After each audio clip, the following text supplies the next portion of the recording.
Saturday night. Get ready. It's time for SEC football. Auburn's highest hopes for 2015 have long been dashed. But November brings a final opportunity for the Tigers to claw their way to a bowl berth. Texas A&M has revamped its attack. With a new commander at the helm, the Aggies look to fire up the 12th man in College Station. It's Saturday night. Auburn, Texas A&M on SEC Network Prime Time. You are looking live at Kyle Field in College Station, Texas. For some of the SEC, this will be a November to remember. Arkansas has shocked Ole Miss in OT. Florida has clinched the SECs. Now tonight, Auburn aiming to become bowl eligible. Texas A&M determined to remain relevant in the wide open SEC West. Buckle up, everybody. Here we go. Good evening. I'm Brett Musburger with Jesse Palma. Maria Taylor down below. Big story with Auburn now. Shaun White is out with that injury, so Jeremy Johnson back as the starting quarterback. At quarterback, and Shaun White has a left leg injury, wasn't able to practice. That's why Jeremy Johnson's back in the lineup at 6'5", 240 pounds. He was the starter at the start of the year under huge expectations that he wasn't able to live up to. The biggest issue with Jeremy Johnson was turnovers. He threw 6 interceptions in his first 3 games. That's why he was benched, but nobody denies his athletic ability. He has huge, big-time arm strength. He's been waiting for a second chance. He finally gets it tonight. All right, we are ready to go. Texas A&M won the opening flip, and they have decided to take the football behind their sparkling new quarterback, Kyler Murray. So Speedy Noyle, who is healthy again, is back deep for the Aggies, standing in his own end zone, number 2.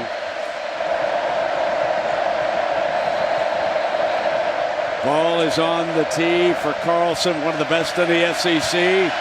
He doesn't give you many opportunities to return kickoffs, but Noyle's got one here, and here he comes. Breaks free with that great speed, spin move. Terrific return to the 40-yard line. And now, Jesse, come on in here and tell us about this young man, Kyler Murray. Kyler Murray is a high school legend here in the state of Texas. Only a true freshman. In his first start last week against South Carolina, totaled 379 yards. That's a school record for a freshman. He has unbelievable foot quickness. When he runs, you'll see tonight, it looks like he gets shot out of a cannon. He's a true dual threat. Watch for him to make plays with both his legs and his arm. He'll be back in the gun with running back Trey Carson, number 5, alongside. The man with his hands full is the center, Matthews. And you can see Lawson, great defensive lineman for Auburn, makes his presence felt immediately on first down. And, Jess, I want to tell you, the center, and he's a good one, Mike Matthews, from one of the most famous families in the history of football in this country. He's got a big nose man, number 1, right over him. Play action. Here comes Murray with that great quickness. Fire, caught. First down. Speedy Noyle. It's a nice job and a nice play call by offensive coordinator Jake Spavital, moving the pocket, getting Kyler Murray outside where it's easier to see. A nice return route there by Speedy Noyle and a nice catch. They're going tempo now with Murray. That's what they like to run. Carson pounds that ball to the 45-yard line. Lawson again as we take a look. And Christian Kirk, of course, we haven't seen him yet, but he's a very talented freshman from Scottsdale. But what an asset to have Speedy Noyle. And here comes Murray with that first step, trying to get the left edge. He does. They're going to run tempo now on the 37. They got it moving. They think that Kyler Murray operates better when it's tempo. At Allen High School, where he never, ever lost a high school football game, this is the kind of offense that they ran.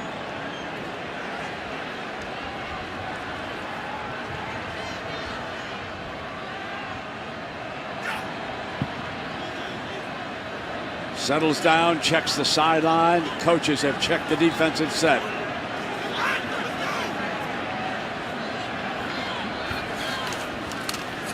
Carson pounds to the 30-yard line, and another Aggie first down.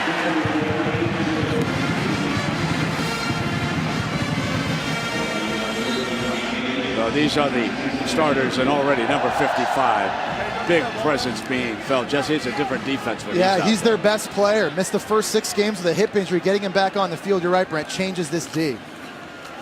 They continue to blast with Trey Carson. They're not afraid to run against this front either. No, they're not. And right now, this offensive line surging off the ball in these zone blocking schemes, and they're letting Trey Carson, the Oregon transfer, at 6 feet tall, 235 pounds, to run downhill, really trying to establish a physicality right now early in this game.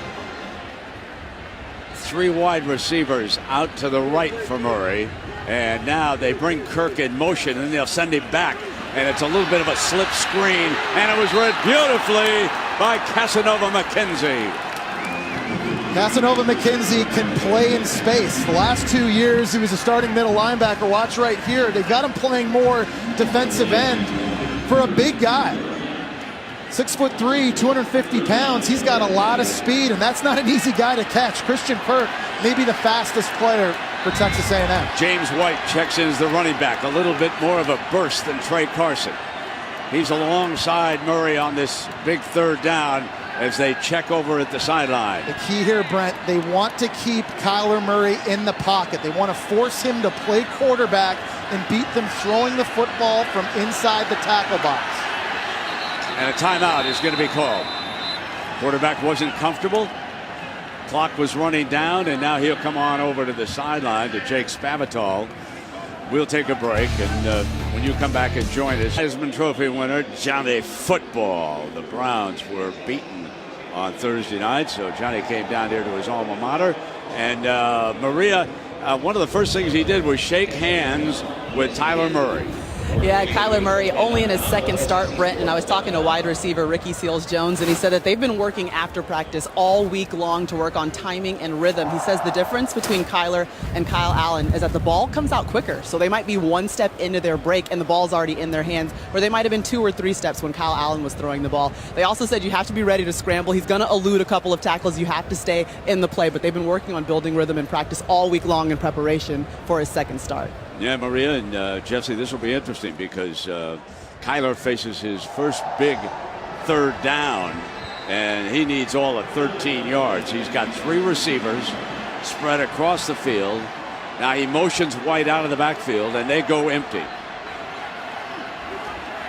Pocket holds. Murray fires, deflected, incomplete. Jump ball for a while. Seals-Jones, his target. And so now it is 4th down, and the Aggies will be forced to punt it. Kyler Murray, has tried to fit this football in a small window. He's thrown to a 6'5" target, Ricky Seals-Jones, and that football was dropped. That got through the window in to the body of Seals-Jones, who had a big drop there. I said they were going to punt it. They are not. They're going to try a 50-yard field goal right here. Well, Bertolet's long is 55 yards on the season. Hit 2 over 50 against Alabama. Easily in his range. On the money. Indeed, Jess. That would have been good for another 8 yards. He puts the Aggies up with a 50-yarder. So Bertolet, one of the weapons, and Kevin Sumlin telling us pay special attention to the special teams in this game. Could make the difference one way or the other. Both these teams. Problem people. Find your local independent agent at AutoOwners.com. The core arrives at Kyle Field, and you'll know it's almost game on. So many great traditions surrounding this Texas A&M program. And they'll stand for the entire game.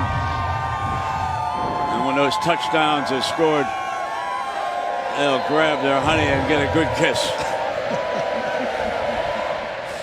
So here we go. Auburn is 4th in the country in kickoff returns. Ford and Countess are back.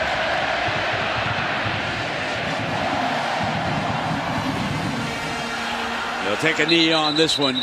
Ford elected not to bring it out, and so The return, Jesse, of Jeremy Johnson. He's been waiting a long time for this, Brent. We talked about his struggles earlier this year. They were still able to win 2 games despite that. But he's got a very strong arm. And now with him behind center, this A&M defense has to be very careful. I would expect Auburn in the passing game to really try and stretch the field vertically to take advantage of that arm strength.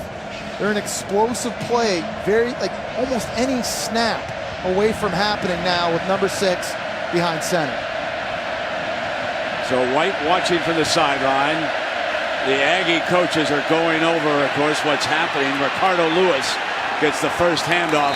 He basically has been the go-to wide receiver. Hall in the stop with Williams. So Hall and Williams stop him.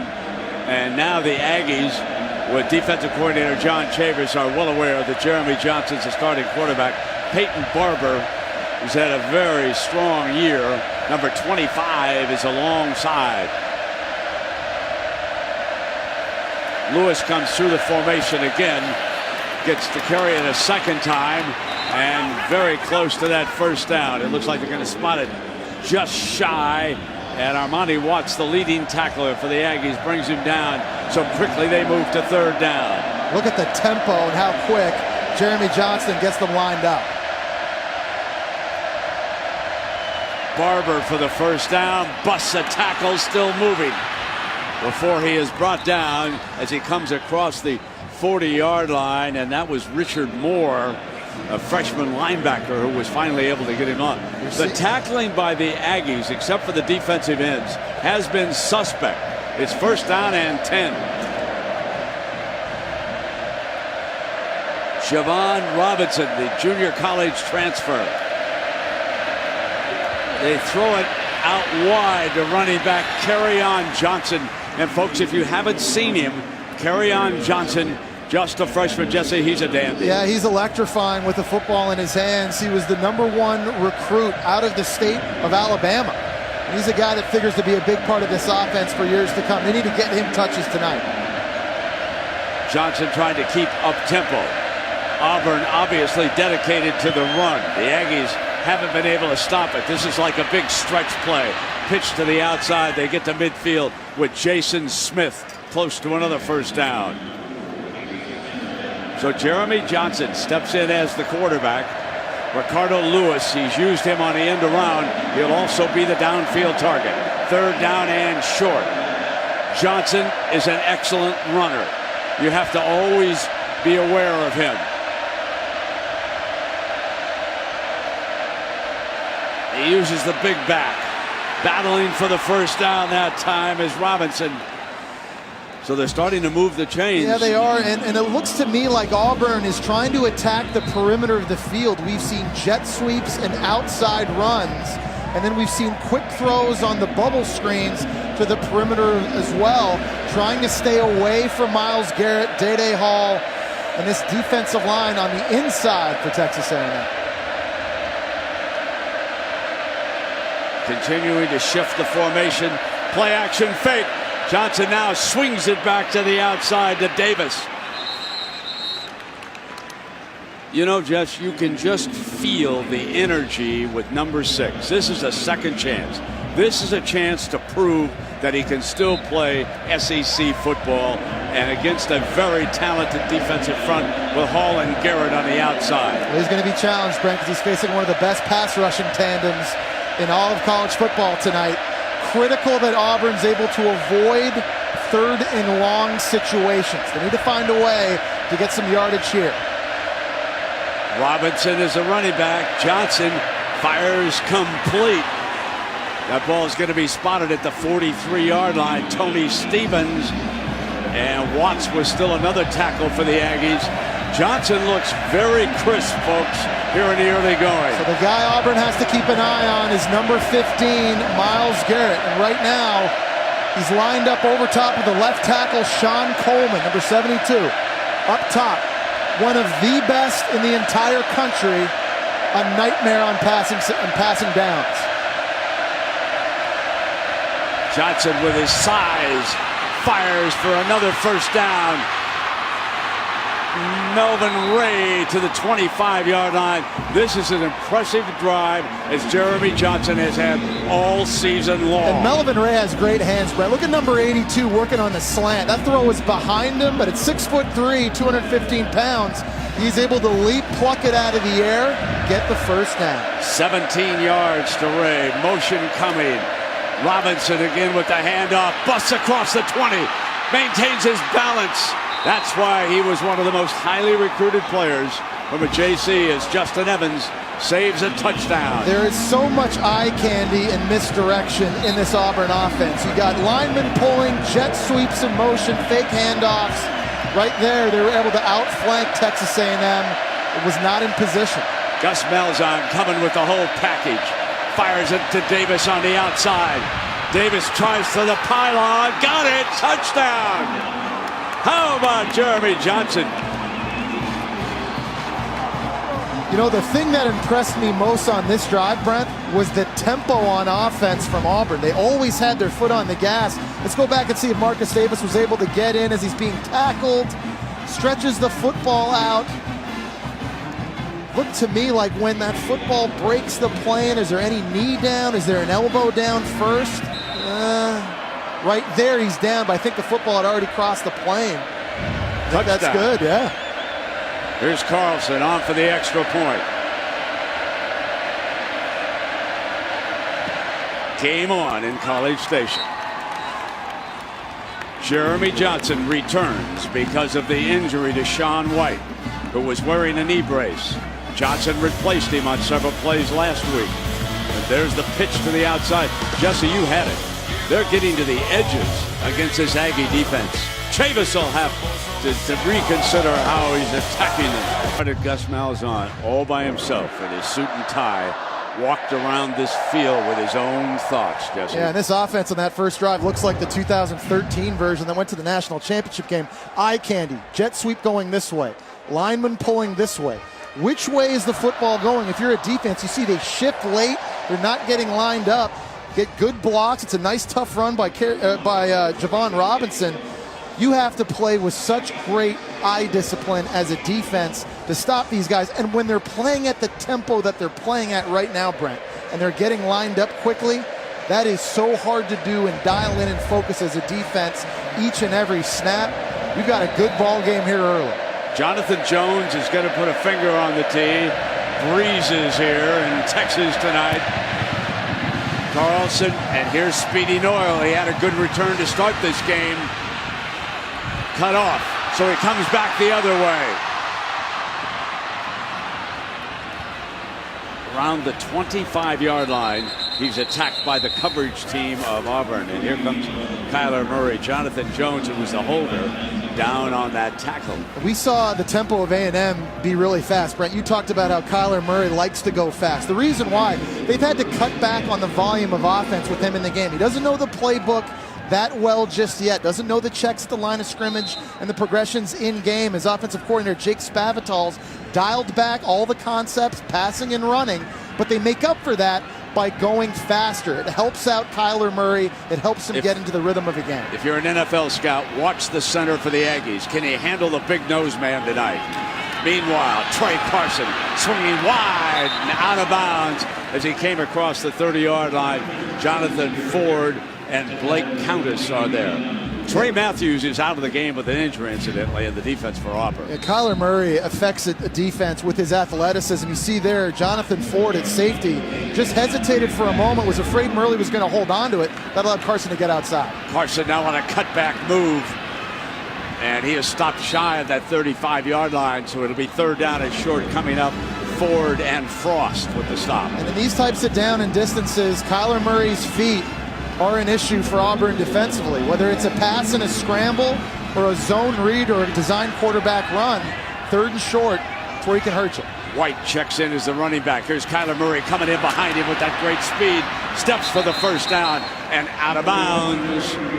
Roughing the safety on him. It's not an explosive run, Brent, but his first 5 yards are so quick. It's like he's shot out of a cannon when he runs with the football. I don't know on film this year if I've seen a guy in his first 5 yards faster than Kyler Murray. Muschamp puts 3 linemen down. Now shows pressure on the outside. Murray moves to the left. And he moves the pocket. He's lethal for a little guy. Christian Kirk's first reception, and they'll move the chains for the Aggies. Nice fundamentals by Murray, too. Watch him get his feet set. He gets his shoulder completely turned around so he can throw it accurately and put it out in front of Christian Kirk. White, and there's a whistle on the snap. Penalty's going to go against the Aggies.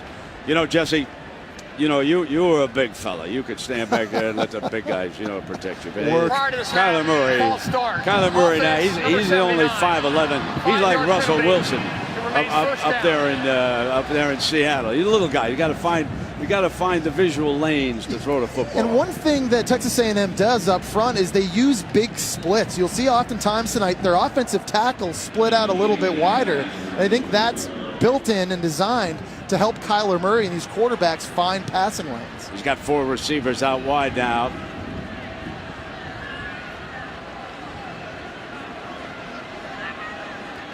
Muschamp has already taken Adams and shifted him over just a little bit. Fires again. Man, is he accurate as he hits Seals Jones with that pass.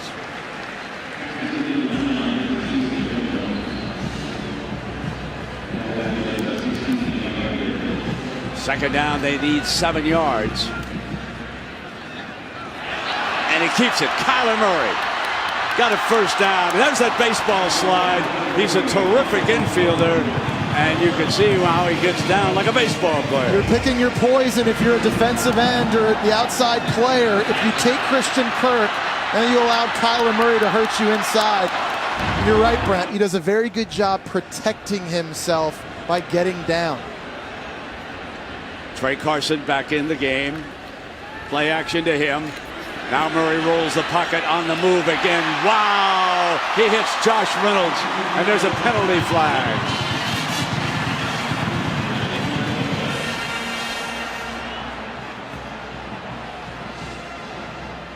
Kenny Williamson. Receiver downfield. Offense number 74. 5-yard penalty from the previous spot. Repeat first down. Yeah, Jermaine Ifedi, the right tackle, was way downfield on this play. It's almost as if he thought this was a designed run play. He was actually chasing a defender downfield to get a block. He can't be more than 3 yards downfield. You see here he's shuffling. He's literally 10 yards, 12 yards. But Kyler Murray throws that football beyond the line of scrimmage. That's an easy call to make. And that negates a huge gain for the Aggie offense. And it makes it first down and 15 now for Murray. Carson, the running back.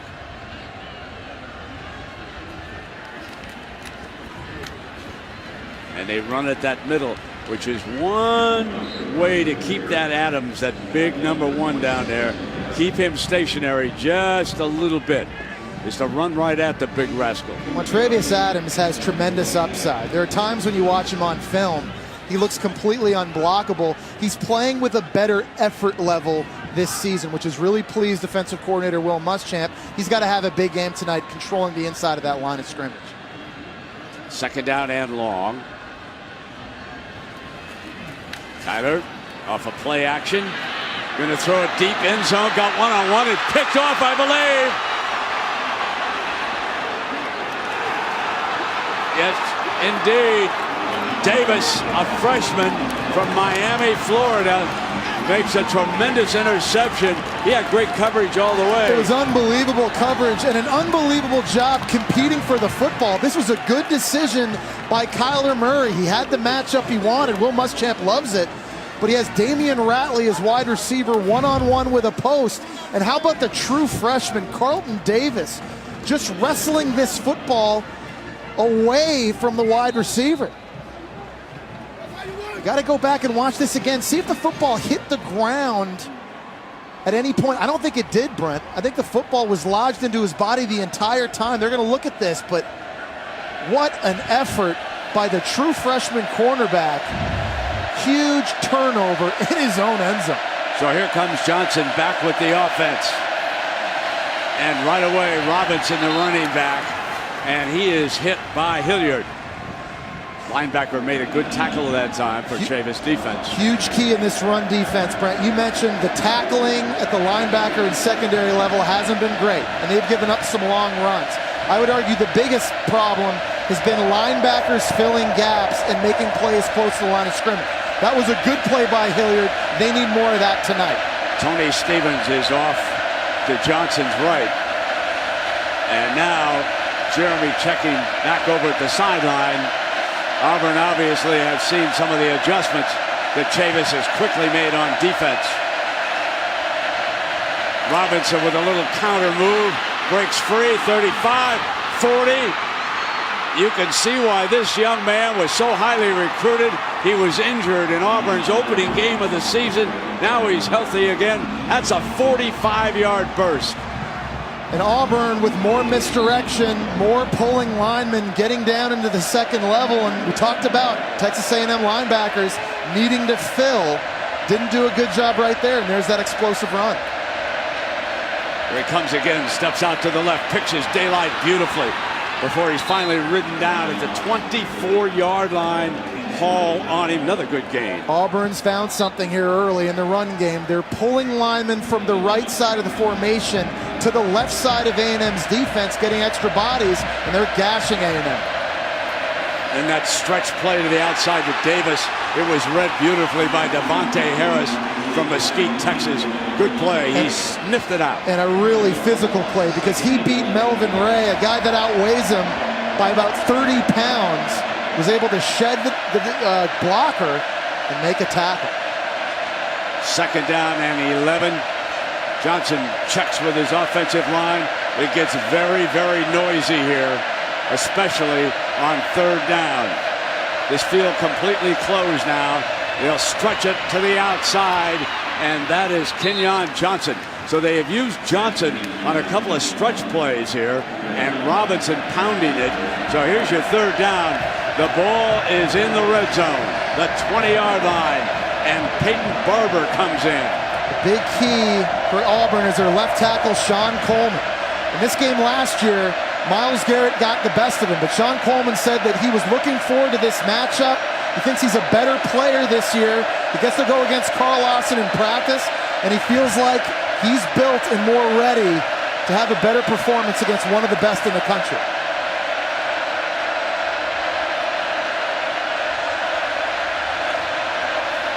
Quick throw on the slant pass. First down, Melvin Ray again, the senior from Tallahassee. And that time, Jeremy Johnson had Myles Garrett closing in on him. Nobody blocked number 15. Coming off the line of scrimmage and under duress. Good, accurate throw. Jeremy Johnson, perfect so far tonight. 9 for 9 passing. End of the first quarter, as good as advertised. Jeremy Johnson benched because of 6 interceptions in 3 consecutive games. Replaced, and now tonight, because of an injury to his replacement, here he is, just as Jesse Palmer told you. It's all about the sound.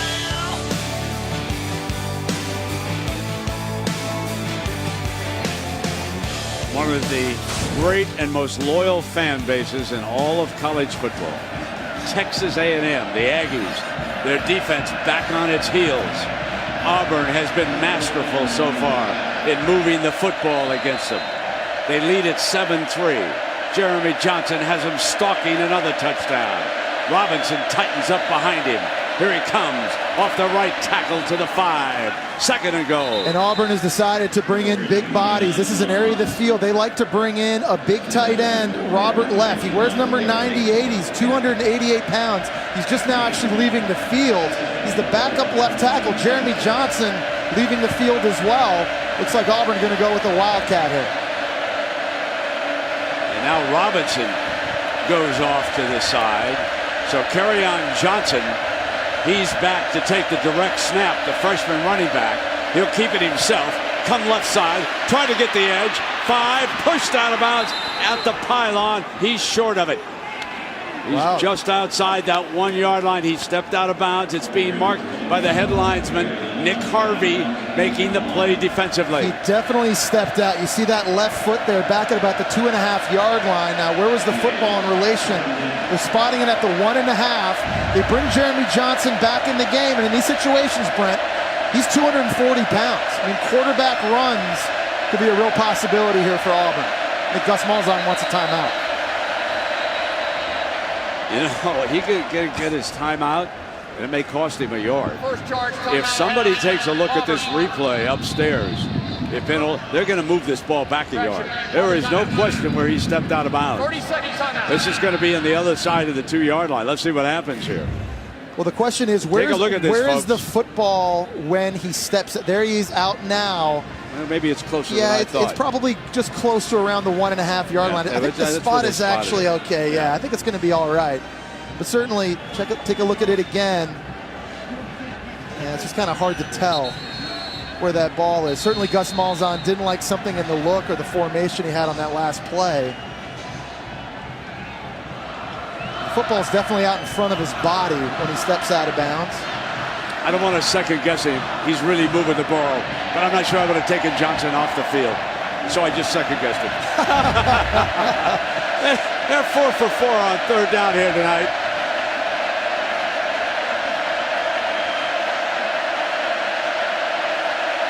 Here's Ricardo Lewis. Robinson pounds, reaches for the end zone. No signal. They're going to mark it short. They're going to say he didn't get there. It's interesting too, Brent, because Peyton Barber is normally their best short yardage inside runner. 12 rushing touchdowns on the year. So many of them have come from this situation. I'm taking a look at this one, boys and girls. I thought it was over when I saw it. I think this is a touchdown. You take a look at it there. They've stopped it. Ben Oldham has stopped it upstairs. Now you folks at home, take another look at this.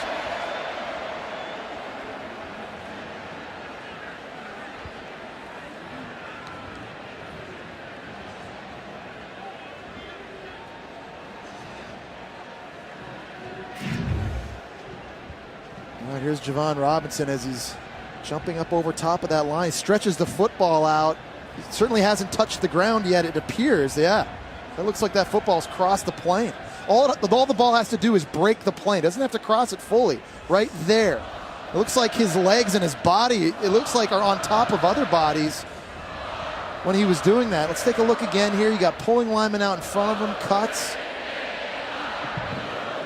Now the ruling on the field was that he was down short, so you need indisputable video evidence to overturn this call.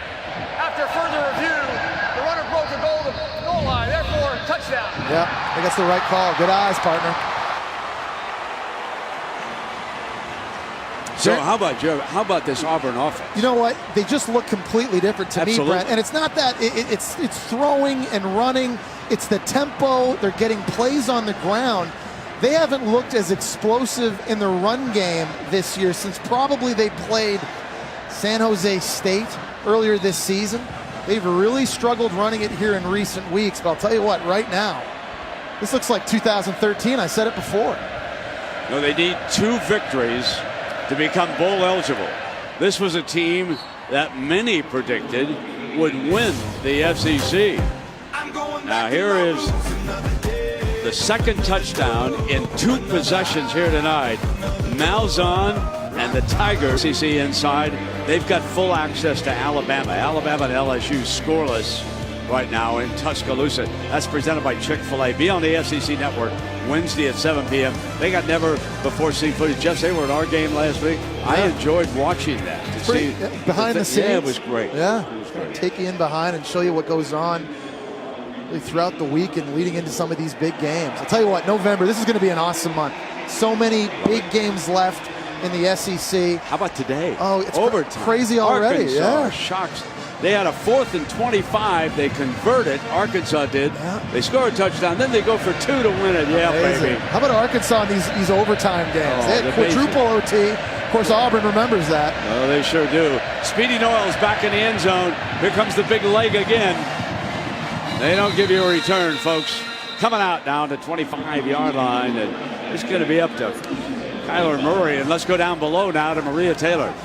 Well, remember, Brent, for 7 straight games, the starter for Texas A&M was Kyle Allen. And when the quarterback competition was opened back up and Kyler Murray took over, I was able to talk to Kyle about the situation. He said he basically is operating on the belief that everything works out the way that it's supposed to. But I'm watching him on the sideline, and he's being a great teammate. He's going up to the entire defense, still talking to Kyler on the sidelines. And remember, he was thrust into the starting role after Kenny Hill could no longer play for Texas A&M. So he's been on both sides of this scenario. Yeah, exactly. And there's a penalty flag thrown. There were 5 receivers out on the field, and Kyler jogs over to the sideline to talk to the coach.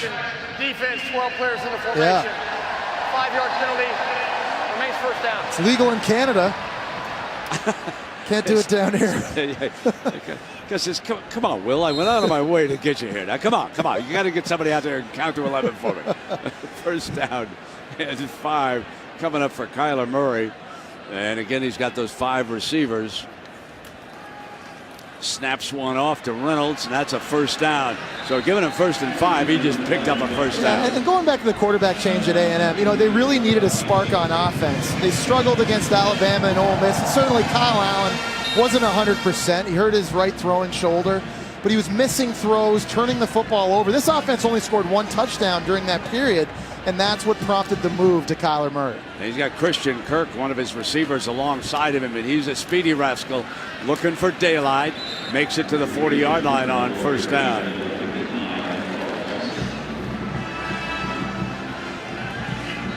Murray set, checks with Spavital in the sideline. He switches the receiver package. Seals Jones comes on over to the right with Holmes. 2nd down. Quick flip to the outside to Kirk, short of the first down. Good tackle on that far sideline by Countess. They've got to find ways to get number 3 the football. This outstanding true freshman, Christian Kirk, he just plays faster than everybody else. That's a nice speed cut to the outside. You just saw him get a zone read handoff. They tried throwing him a swing pass earlier this game. Line him up all over, get him the rock. Big running back Carson is in for this 3rd and short. Let's see if they use him. There he comes. Got the first down. 49-yard line. Move the chains for the Aggies. Texas A&M needs the answer on this drive right now. Auburn's had 2 drives, 2 touchdowns. They're up and down the field, and they're playing at a fast tempo. Kyler Murray has to get this thing orchestrated. They need to find the end zone. 3 down for Muschamp. Quickly to the outside, and here's Christian Kirk to the 45-yard line. Let me check that. That was Seals Jones who made that catch.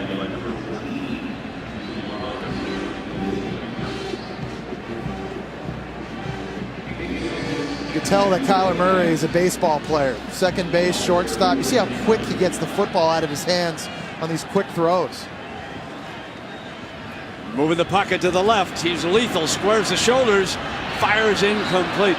Jesse, Spavital was telling us something I find really interesting when I look down here.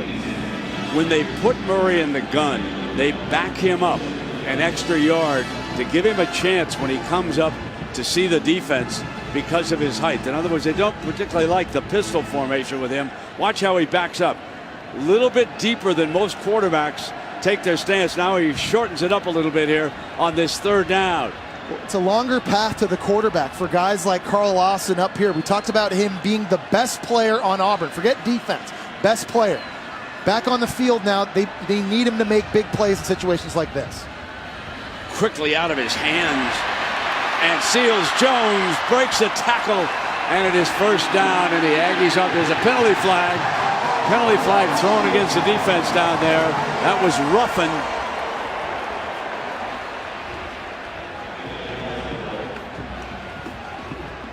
They're going to say slam into the ground, laid out of bounds. After a gain of 20 yards, this will cost them more. After the play was over, personal foul, defense number 19, late hit out of bounds. After distance to the goal, automatic first down. And I think it's a good call. I mean, this play is way over. Ricky Seals-Jones is already steps out of bounds right here, and he's in his grasp. Just got to let go. You don't have to kind of slam him to the ground. And that might have been a little bit of acting by Ricky Seals-Jones, but Nick Ruffin knows better than that. You don't have to help out this A&M offense. It's easy for them to find yards on their own.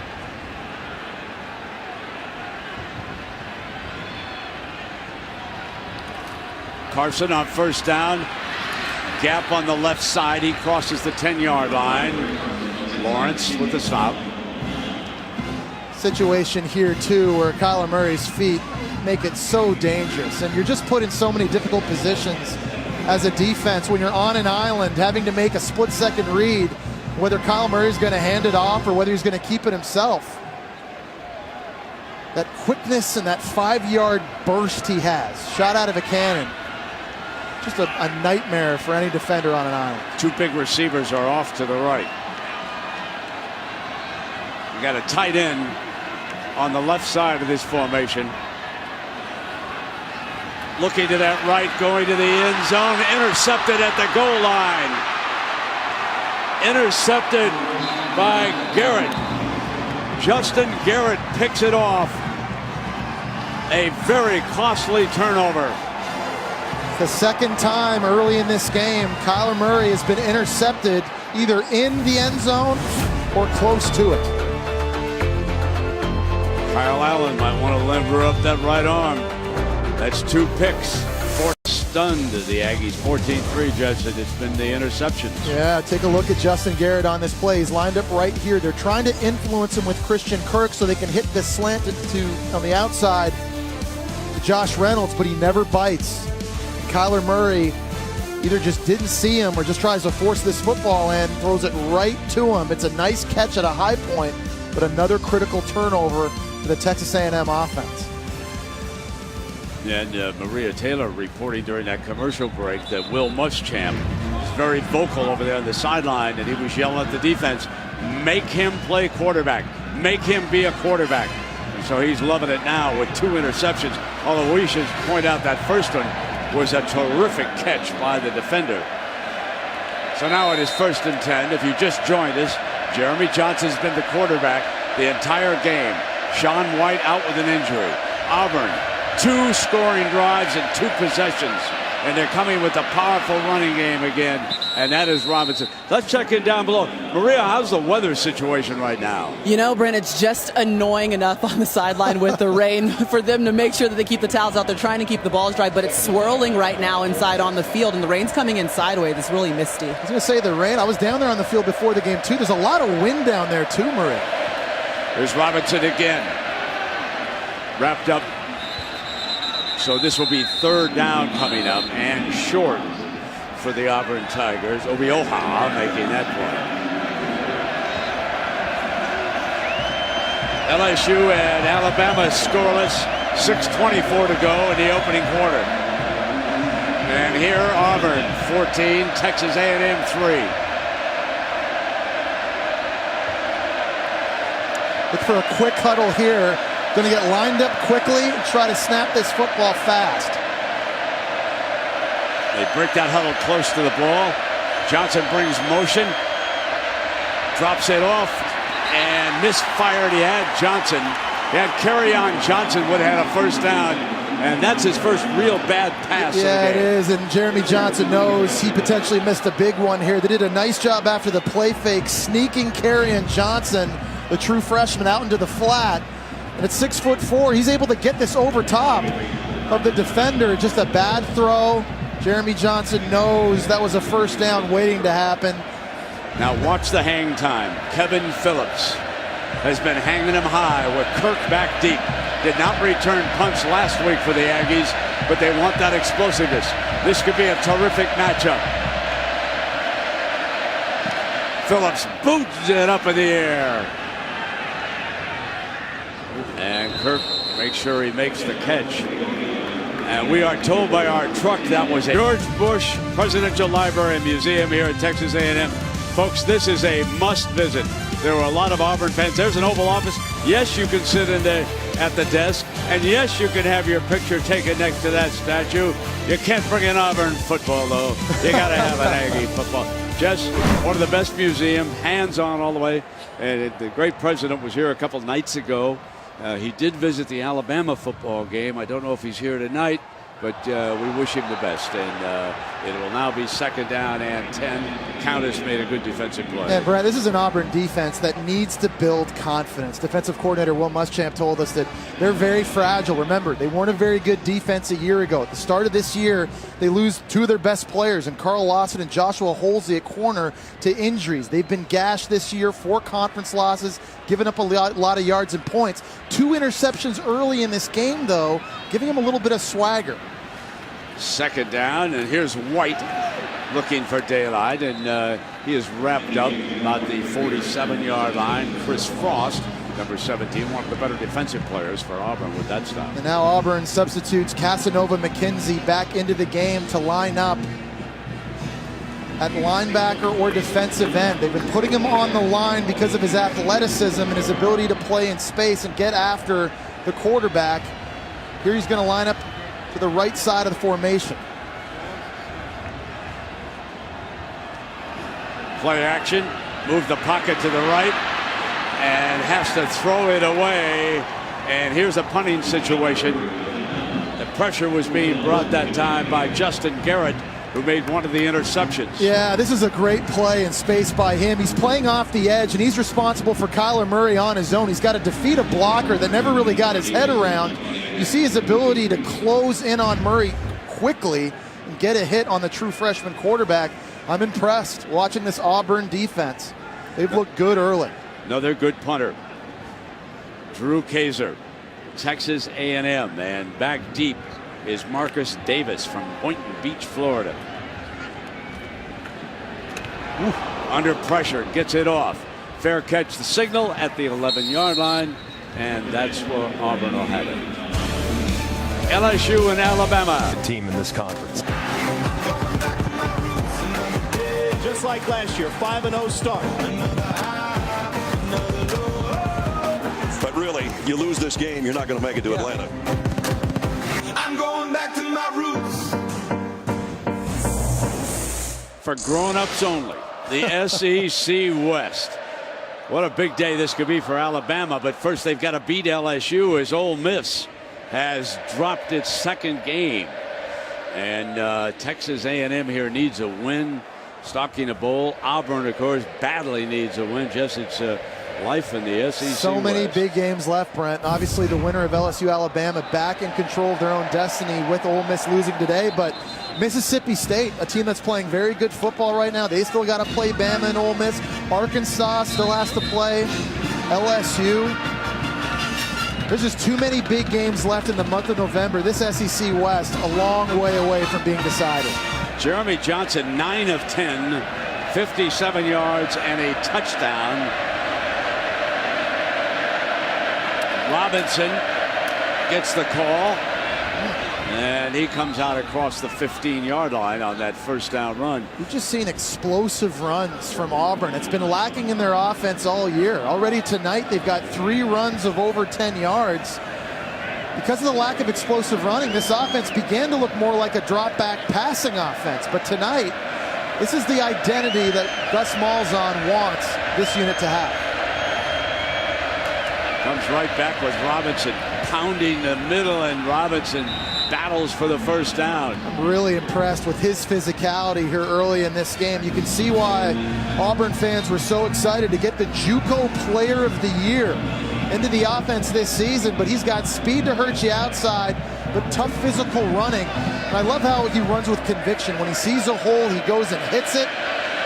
Very talented group in the backfield playing right now for Auburn. And he is off to Johnson's left. Gets another carry, and he's feeling it tonight, Jets. You talked about the great year that he turned in JC, and he's really hammering. Yeah, Rock Thomas was the starter at the start of the year, but he got hurt against Louisville, and so they've kind of changed it up week in, week out. Peyton Barber, Kerryon Johnson, Javon Robinson. This staff likes to go with the guy with the hot hand right now. That's number 29.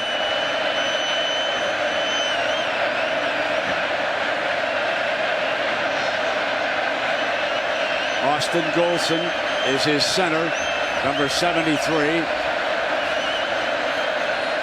And here they come again, pounding to the 30-yard line. It is clear. When you take a look at the Aggie defense, they do not rank well against the run. And Auburn has come to run here tonight.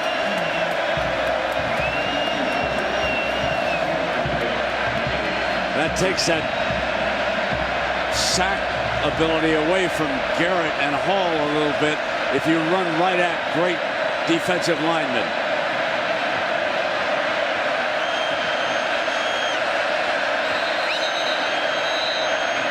There's a whistle. The timeout, Auburn. Second charge, timeout of the half. Auburn. They look like right now they're a little bit slow getting their substitutions communicated. This will be a 30-second timeout. These guys running late onto the field. Because of that, Auburn has to burn their second timeout. It's a lot of time left to go here in the half. Out and about next college football Saturday. Well, don't miss any of the action while you're on the go. Stream any game live, download the Watch ESPN app, or go to watchespn.com. We're in November, folks. There's one big game after another. Arkansas shocking Ole Miss in overtime.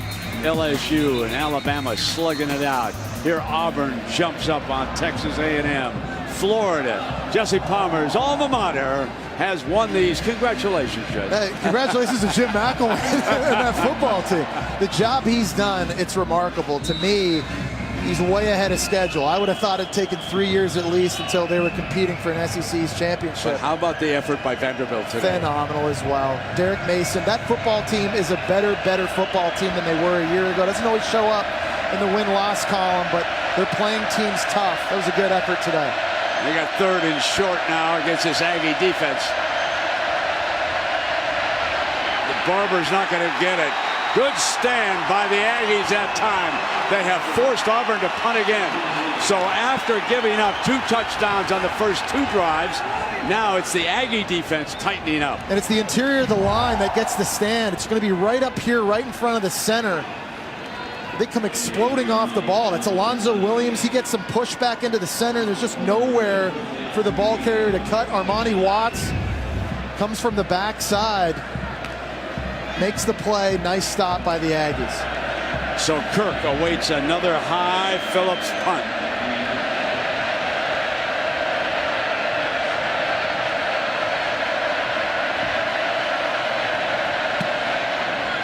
Didn't get the hang time that time. Kirk gets on it at about the 38-yard line. That was a little treacherous. Institutions to participate in University General Scholarship Funds for each field goal and extra point kick. Since 2005, Allstate has donated millions in scholarship funds. So here come the Aggies, trailing it 14-3 as Gus Malzahn talks it over with some of his offensive weapons. Alabama, LSU still scoreless in Tuscaloosa. And the Aggies searching for their first touchdown here tonight. Kicked the field goal on their opening drive. They won the toss, did not defer. They wanted the football. Here's Trey Carson swinging right, cut off. And he's down after a couple of yards at the 40. Nice job. Good speed by Auburn in the front 7. Getting off blocks, disengaging, and attacking. Limiting yards on first down, trying to set up a 3rd and long situation so they can get after Kyler Murray. Speedy Noyle checks into the lineup. One of the 3 receivers to the left. They come back with Carson, and he is short of the 45-yard line. And here comes another big 3rd down for the Aggies, Jess. Need to get this converted. Be interesting to see if Jake Spavital tries and get Kyler Murray outside the pocket again. When they line up in these empty sets, there are times where they run quarterback draw. They can move him a little bit and try to use his feet. This is a good look for it.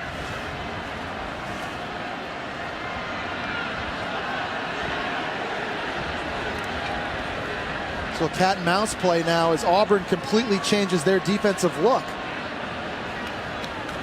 And Murray straight back. Beautiful snatch by Noyle for the first down, and it was a perfect throw.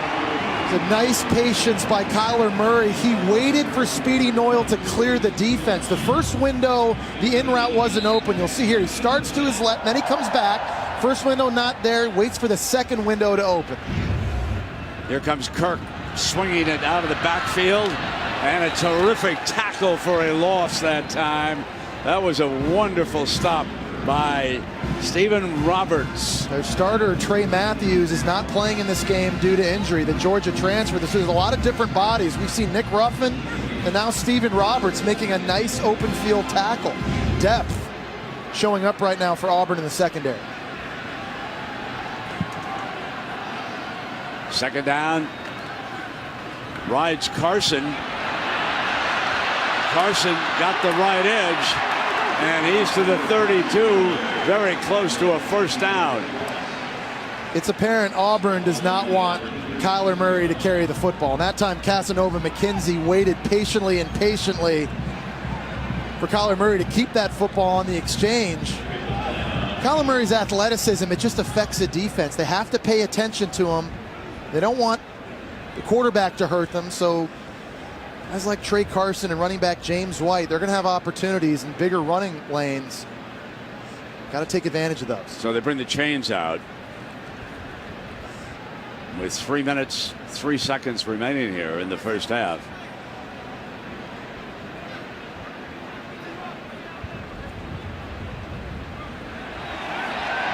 Got it. And this drive obviously very big for the confidence of Texas A&M. But 3 minutes to go, and remember, Texas A&M, they received first in this game, so Auburn will get it first in the second half. A&M will love to score some points here, carry some momentum with them into the locker room at halftime. They want a touchdown and not a field goal, too.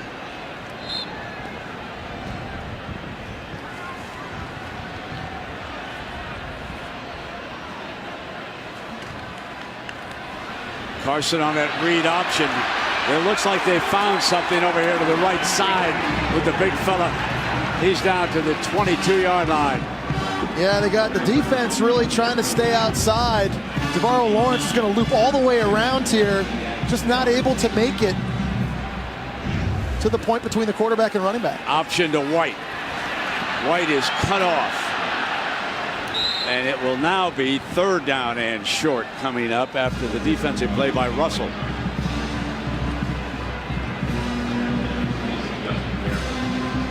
It's a point of time where this offensive line for A&M just needs a surge.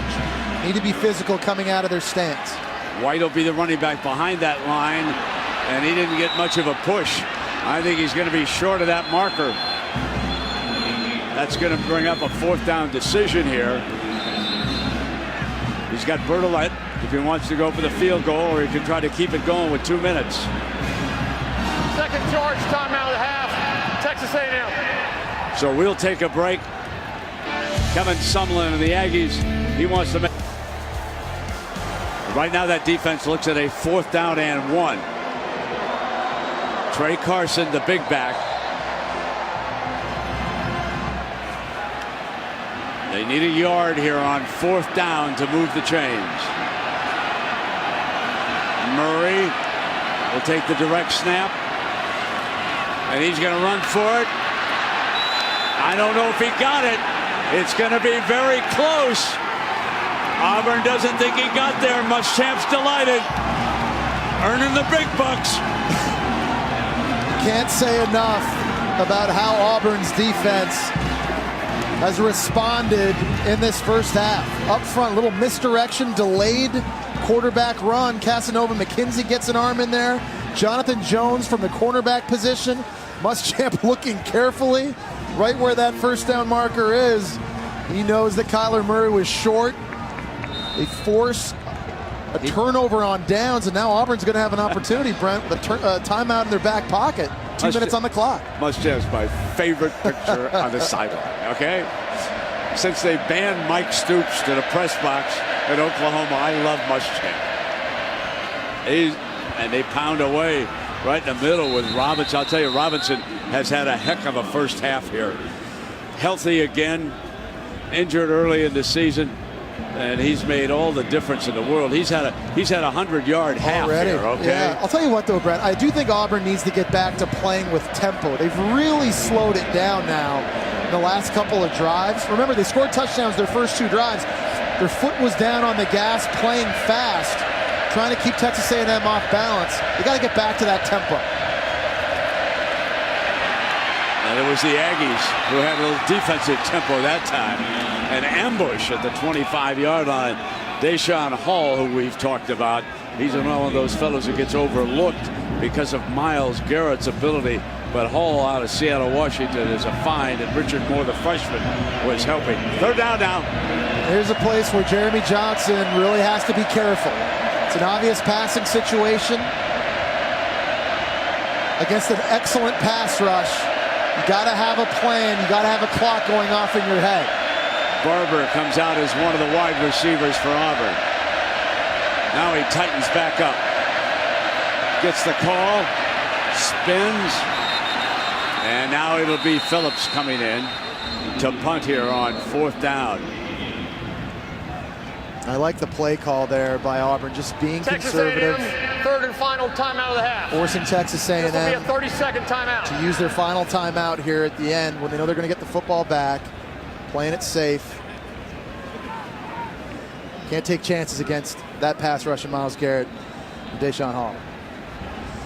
Just next Saturday, Joe Tessitore and the gang, SEC Nation. They'll be live from Starkville, Mississippi. Folks, this is a dandy. Mississippi State and Alabama. SEC Nation presented by Dr. Pepper next Saturday at 10 Eastern Time. Paul Feinbaum, he picked Alabama to win tonight, and they're in a Donnybrook. And a Donnybrook with LSU, but what a Saturday in the SEC. Every time we look someplace, there was something going on. Yeah, it's been unbelievable. And stay tuned, because it's only going to get bigger and bigger as each week comes up. We already talked about all the big matchups coming up in the SEC West. This thing far from finished. We always talk about November, the month that you want to be remembered.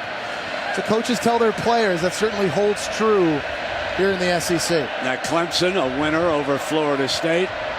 So undoubtedly they'll be number one again next week. Oh, he's got his hang time back on this one. Fair catch hit an Auburn player, I believe, in the back. So it'll be down right there.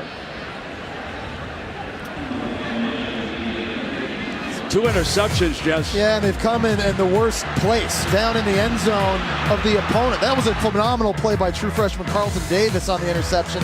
This one won Kyler Murray. Would certainly like to have back. Justin Garrett getting that pick. Remember, Auburn's defense also had that fourth down stop in their own territory as well. Texas A&M's been able to move the ball a little bit tonight. It's just that when they're getting into the opponent's territory around scoring opportunity and scoring range, they're turning the football over, and that's really hurt them early in this game. Final seconds of the first half. With all the running that we've had tonight, this game is moving along at a good pace. That's what we like to see, boys. Keep it up. First down and 10 now. And here comes Murray with that great speed. Then he throws on the run. Ball's jarred loose. They'll say it's incomplete. And that was big Nick Ruffin from Duluth, Georgia. He unloaded on home. Phenomenal play by Nick Ruffin here. Open field. This looked like it was going to be a big completion for Kyler Murray. How many times do you see defenders in this situation go high and risk targeting calls? That is perfect textbook fundamental tackling, dislodging the football from the receiver. 20 seconds remaining. Auburn in a prevent. Murray playing hide and seek. Incomplete, and that could have been the third pick. This game is really physical. And that play, it looked like Justin Garrett had a chance to get a sack on Kyler Murray, and the left tackle Avery Genesee. Watch him clean this up. Bam! In the face. And this is an interception I think Kyler Murray got away with.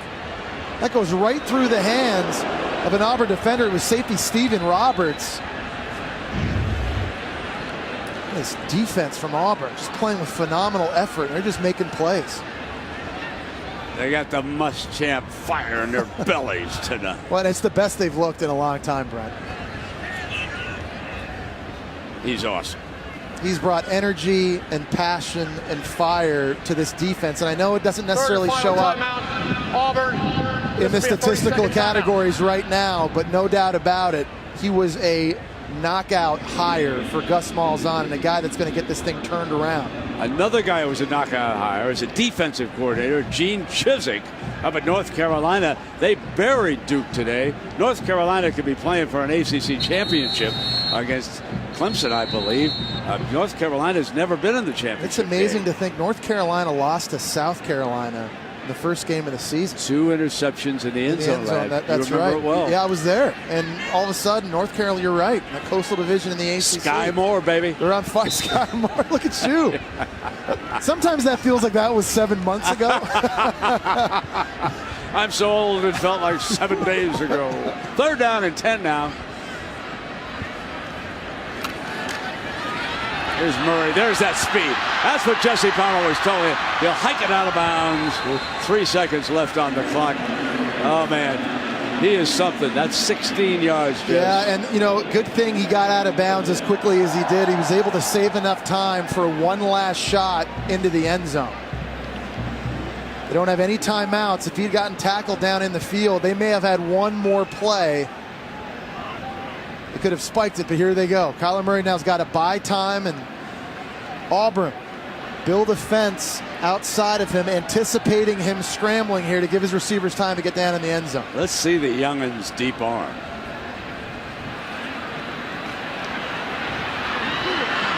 Down into half. And that was Montravius Adams. We've talked about the nose man all night long, and he gets the sack to end the first half. Maria's going to grab Gus Malzahn. You'll hear that during halftime. And Auburn leads it 14-3. Now let's go to the studio for the Regions Bank halftime report.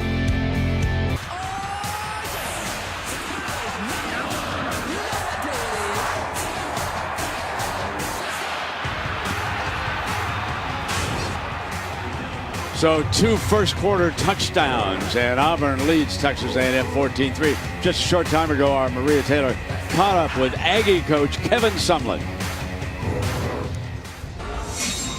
Coach, a couple of turnovers in the first half, just a field goal on the board. What's the biggest challenge facing your offense? Well, we got to let it come to us. We had 2 9-play drives. We get nothing. We got a field goal, got 2 turnovers, not in the red zone, in the end zone. So, we got to complete drives. Our defense settled down in the second quarter, played pretty good, continue to play good defense, and convert in the red zone. What do you think is the biggest key to building to rhythm offensively with your freshman quarterback and the rest of this offense? He's got to be comfortable, and then we also got to be able to in some of these tight sets, maybe take some shots down the field. And yeah, I think he's comfortable with that. We got to mix it up a little bit more. All right, thanks for your time. All right, thanks. And Jesse, the weather is changing here. Yeah. It's getting nastier for the second half. Bad weather favors the team that runs the football the best. Right now, that's Auburn. So Kyler Murray and Texas A&M trailing right now. They're going to have to make some plays in the air. You just heard Kevin Sumlin right there. This weather right now not necessarily helping Texas A&M. Well, let's take a look at our AT&T strong performance of this game. Really, the story's been the Auburn defense. They've been phenomenal, and really getting turnovers has been the key. In the end zone, here's a true freshman, Carlton Davis, a cornerback. Here's linebacker Justin Garrett getting a big stop. They also stopped Texas A&M on a critical 4th down in their own territory. They played phenomenally in space, tackling in the open field. They've got a sack on Kyler Murray. Will Muschamp is loving what he sees from his D so far tonight. And also, along with the rain and the sort of miserable conditions setting in, there is wind down there on the field, and both of the kickoff men have now gone to somebody to kneel down on the ground and hold the ball. As you can see, the rain probably coming down as hard as it has all night. It rained all last night and most of today. And the Aggies, who chose to take the football to start it, will kick it off here. And you can see Harvey holding the ball for Bertolet. Johnson and Countess are back deep for Auburn.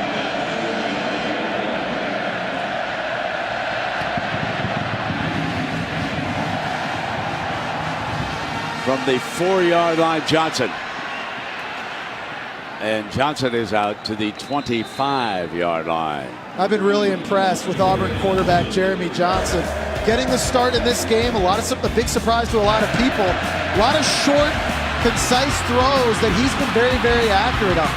He threw the ball a lot in the first quarter, only threw it once in the second quarter. You just get the feeling like here in the second half, he's probably going to have to make some more plays with his arm to keep Texas A&M on balance. We talked about it before. After getting benched early this season, he was waiting for this opportunity. While the numbers don't jump off the chart at you, he's had a very good first half. Robinson opens with a 100-yard first half. Why not? Breaks a tackle. What a strong runner Javon Robinson is. He's a guy that as a defender, if you're going to bring him down, you've got to wrap up. Right here, the safety, Justin Evans, who's probably the biggest hitter on this defense, doesn't wrap with his arms. That's just too easy to break if you're Javon Robinson.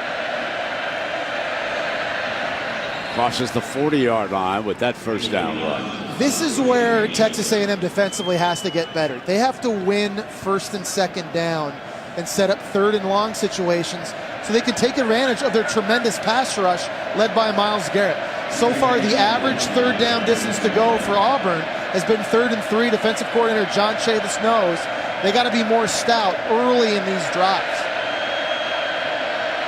Kerryon Johnson now is alongside the quarterback, looking for him back downfield. Fires sideline, got him. He lined up in the backfield. They wheeled him out down that right sideline. And good play action, and Johnson with a good-looking pass. Talked about how Johnson was going to have to make some throws. When they go to these slow-developing fake reverse play-action plays, it usually means they're taking a shot. There's a great catch by the true freshman running back. 34 yards. Now they give it to him as a running back to the 20-yard line on first down, into the red zone. Dalen Mack, the freshman. And I like that Auburn's back using tempo again. They're getting lined up, they're getting set, running plays quickly. Here they have a mass substitution out, slows them way down again on offense for Gus Malzahn. Robinson and Johnson both on the field in this formation. Kerryon is off to the left, and Robinson is closer to the quarterback. Just keeps on driving. One man hasn't been able to bring him down. And finally, that freshman linebacker from Cedar Hill, Texas, Moore, is there again. Javon Robinson, he's been the story really on offense. He's been the workhorse already, 125 yards rushing. Can't say enough about his performance. And now in for Auburn, Peyton Barber is the team's leading rusher and a guy that we really haven't seen very much in this game so far.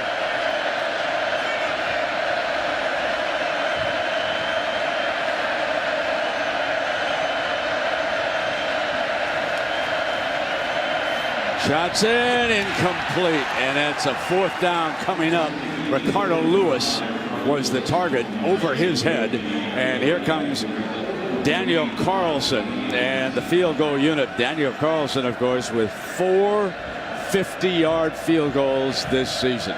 You know, in these conditions, Brent, it's wet, the football's slippery, getting a hole down isn't easy. We talked about the wind, it's swirling. As good as the leg as Carlson has, this is no gimme. It's a 35-yarder from the right hash.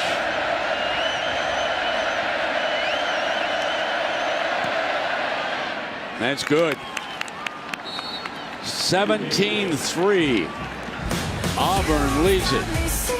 Meanwhile, 10 bowl against an Auburn team coached by Pat Dye back in 1986. Bo Jackson was kept out of the end zone for 4 consecutive downs, and Kevin Murray threw for 292 passing yards in that win. So, Jesse, here comes the Aflac trivia question. Aflac. He set that Cotton Bowl record in the victory over Auburn. Whose record in the Cotton Bowl did he break? Wow. I don't know, but can we talk about Kevin Murray's release? That throw is that's 12 o'clock. Oh, that's it was coming, baby. Way up top. Oh, yeah. Pretty impressive. Oh, yeah. You can see where Kyler Murray gets his nice throwing motion from. That's and you called that one, huh? Yeah, I did. Nice. I did with his father. His father had a heck of a day, but I still remember Bo Jackson being stuffed. Speedy Noyle is back deep here for the Aggies now. Ball being held for Carlson, who infrequently gives you a return. Noyle's going to try it again. 10-yard line, cuts off to the right. And he is down at the 21-yard line. Let's go to the studio and Dari Noka. Guys, thanks. Time for an SEC Right Now, brought to you by State Farm. It was all LSU, all Alabama, 10-0, and then just moments ago, Brandon Harris with his second completion of the game. He finds Trayvon Doral for the touchdown. It's 10-7. LSU has it back, driving now in Tide territory.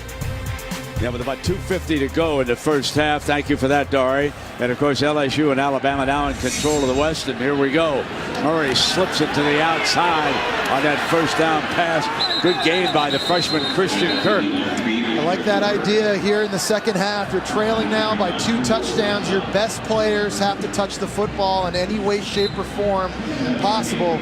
Christian Kirk's got to be a big part of the formula. They need to get Josh Reynolds more involved down here on the outside of the screen as well. Carson motions out of the backfield. Murray deflected and almost intercepted. It was deflected by McKenzie. I think it was the referee, Brent. I think it actually hit the referee. It was right where Casanova McKenzie was lined up in the middle of the field. But watch the referee, the umpire right here. No question. It might be a good thing the umpire was there, because had he not been, Casanova McKenzie might have gotten in front of that football, been able to pick it off. Now here's your third down.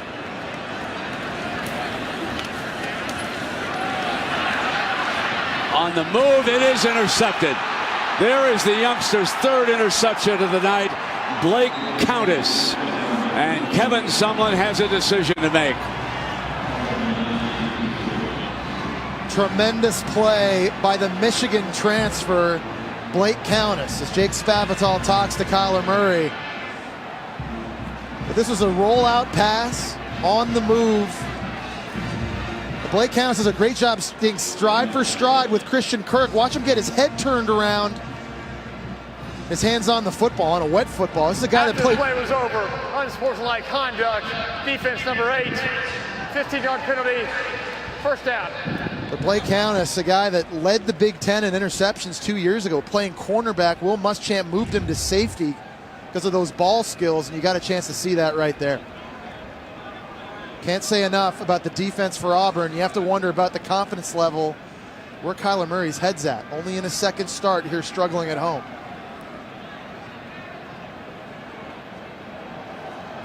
Let's check in on this unsportsmanlike conduct.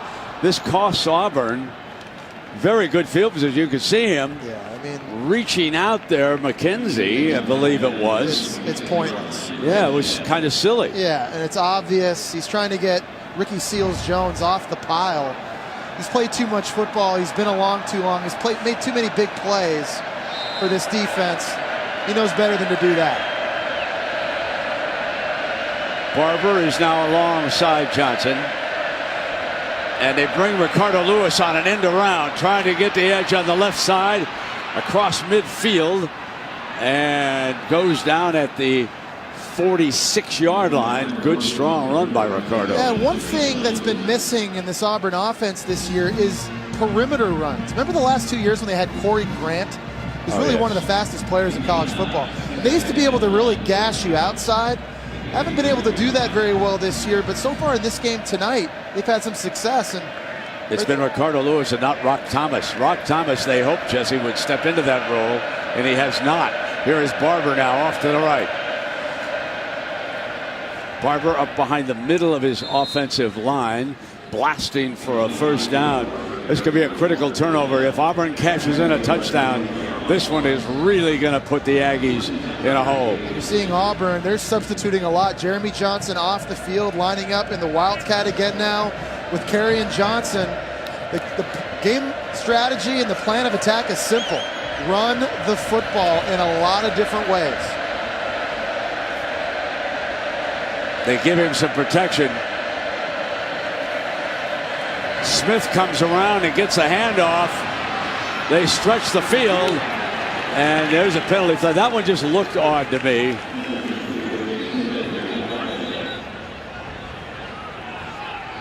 Again, Auburn attacking. Malzahn's not agreeing with this. Personal foul, illegal block below the waist, offense number 27. 15-yard penalty. Repeat first down. That's Chandler Cox. He's basically a blocker from Apopka, Florida. He's a freshman.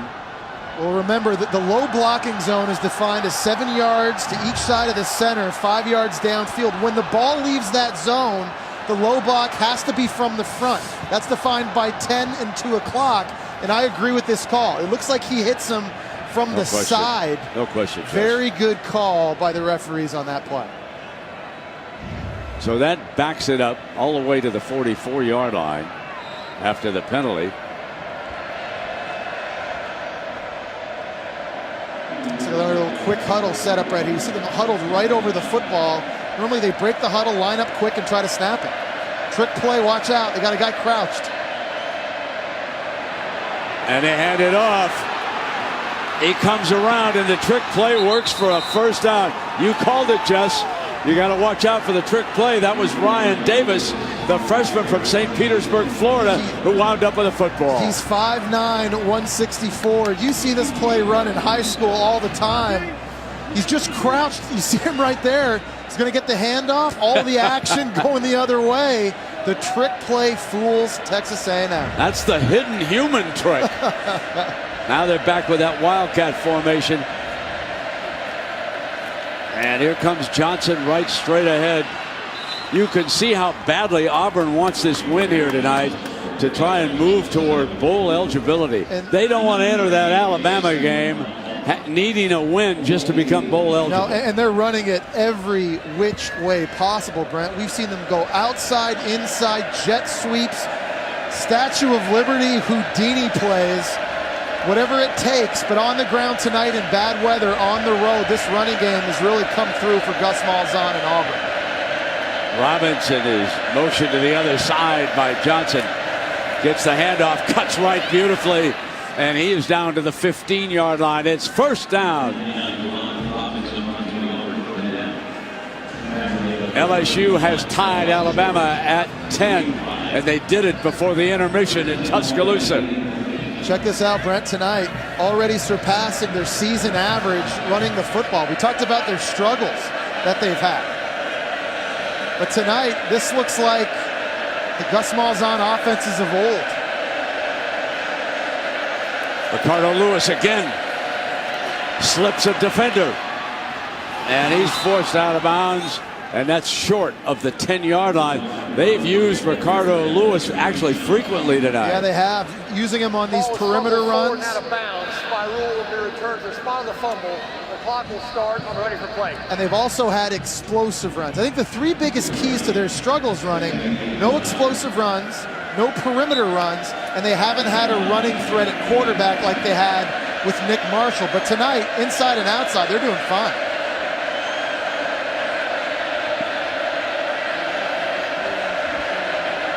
Johnson communicates with the offensive line. This is a noisy environment for a visiting team. Dropped by Ricardo Lewis.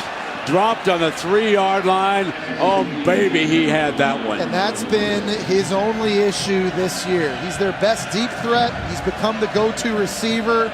Runs good routes. The hands, though, have been inconsistent for Ricardo Lewis all season long. And he knows it. Now here's a very rare 3rd and long that Texas A&M's defense has not been in. Can the pass rush finally become a factor? Coach takes Ricardo Lewis out, brings Davis in along with Barber. Now they spread the field to the right. And a whistle before the snap. Whistle.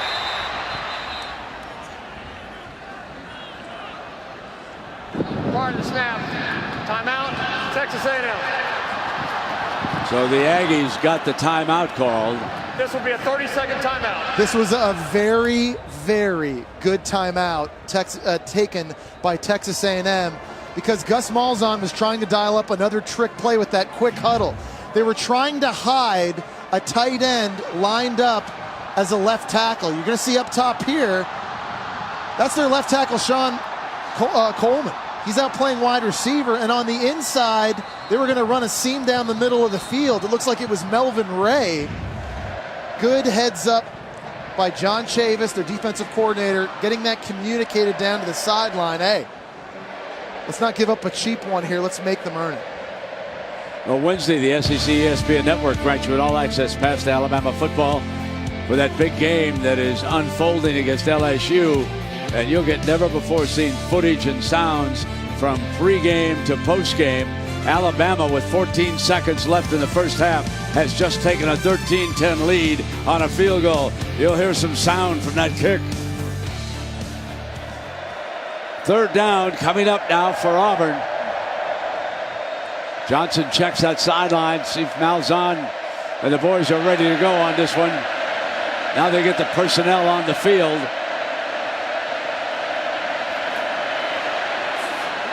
Fires it away from the intended target that time, and that was Tony Stevens, a very talented receiver. He hasn't done too much this year, but good player. But you see what happens when Auburn's in a predictable situation, and it's 3rd and long and they have to throw it. John Chavis can dial up the blitz.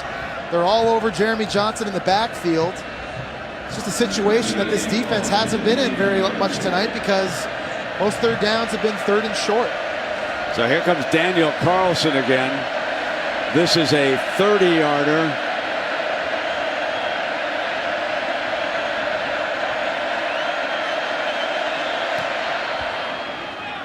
Off the upright. Bangs it to the cross. The ricochet field goal. Boink. Just seems like the breaks tonight are going Auburn's way, No doesn't question. it? You know, that great interception early in the game by Carlton Davis. This is just how you dial it up. Oh, Carlson praying. He's praying. Please go toward Colorado where I grew up. Take a good hop. Yeah. Relief. Tried to be tough, flame grilled to be tender. The home of the 12th man. That student body. When once upon a time, they needed a volunteer to come down and help out that football team. So the student body is honored. And there's Sam Muller from San Antonio, Texas. And folks, he's one of the best 12th men that I have ever watched. On all the kickoff teams, frequently makes tackles, blocking for Speedy Noel here. Bobbles it. Now he'll come over and see if he can find daylight. And Auburn has him surrounded. And he is down at about the 18-yard line. All right. The Aflac question, Kyler Murray's father, Kevin, with that Cotton Bowl record. He broke a former Notre Dame quarterback's record. This is what year? He did it in 86. He did 86. Former Notre Dame quarterback. Joe Heisman? Bingo. Really? Bingo. Yes, No, indeed. okay, Way to go. Really? 1970 at the Cotton Bowl. I know. Okay, that was a guess. But you obviously gave me the key the key ingredient. Wow. Carson. And that is Carson pounding ahead. You know, somebody tried to tell me that his name was Thiesman. Let me tell you something. I was in Chicago when they changed his name. A legendary sports information director wanted it to rhyme with Heisman. Right. So forevermore it became Theismann as in Heisman. Banging for the first down is Trey Carson carrying a load here. And they're getting him going north-south. Trey Carson's had to carry the load in the running game for this offense all season long. You get the sense that here in the second half, they're going to rely on him even more. Play action. Flip it now to Kirk. Kirk got the edge and out of bounds at the 36. And how about young Kyler right now, Maria? Brent, after he threw his 3rd interception, his teammates and coaches were trying to keep it really light. I'm told that Kyler is the kind of athlete that puts it all on the line and tries not to think too hard about his mistakes and move forward quickly. Well, he keeps it, and he's moving forward quickly right now. 45 and steps out at the 46. Impressed that he does not take unnecessary shots. His predecessor, Kyle Allen, certainly took some shots against Alabama. Carl Lawson gets caught in no man's land right here. Against most quarterbacks, Carl Lawson is fast enough and athletic enough to get back outside and make the play, not against Kyler Murray. He's too quick on those first 3 or 4 steps. He changes the dynamics in run defense because of his athleticism. First down and 10. Here comes Carson. Banging behind the middle of that Aggies offensive line. The Aggies have a redshirt junior.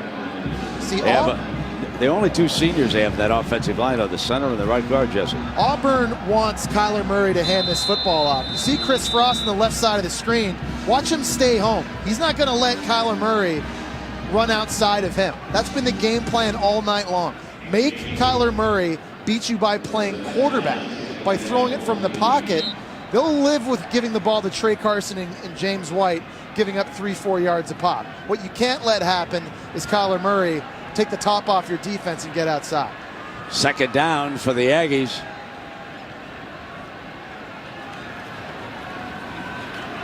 Carson short of the first down. Kyler Murray's the one that can hit a 60-yard home run on any given snap. Trey Carson and James White, their game is 4, 5, 6 yards in a cloud of dust. So very smart strategy, I think, by Auburn defensively here in the zone read game. Need a yard now on this third down. Kyler checks over at the sideline. Incidentally, his daddy, who we talked about, is here tonight watching his son. Fires to Reynolds and got the first down. Pitched it to the outside. And Reynolds is to the 36-yard line before Denson brings it down. Just really good ball handling by Kyler Murray. Again, that baseball background. Watch him catch the snap and get this thing laced and out of his hands right away. The key on these screens is to get it out of your hands fast. Here comes Carson up the middle now. Big hole. Explodes. Powerful run to the 15-yard line. The Aggies could be in business. They must get a touchdown here. Inside of 5 minutes in the third quarter. Trailing 20-3. Carson now also has rushed for 100 yards. No turnovers. This is where their 2 interceptions have taken place. Got to be smart with the football.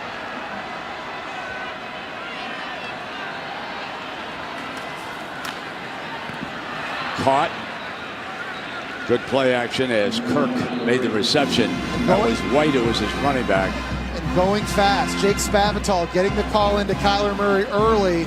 Get back up to the line of scrimmage. Make tempo your ally. After his third interception, Kyler trying to come back. Showing some spunk so far on this drive.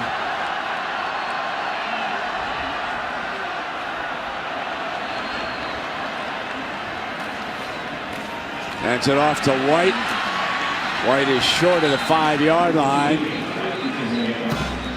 It'll be third down and short. James White helmet comes off, so he's going to have to sit out another play. Trey Carson, who's kind of been the workhorse on this drive, back in the game now. He's a good short yardage back, but what's his conditioning like right here in a critical third down?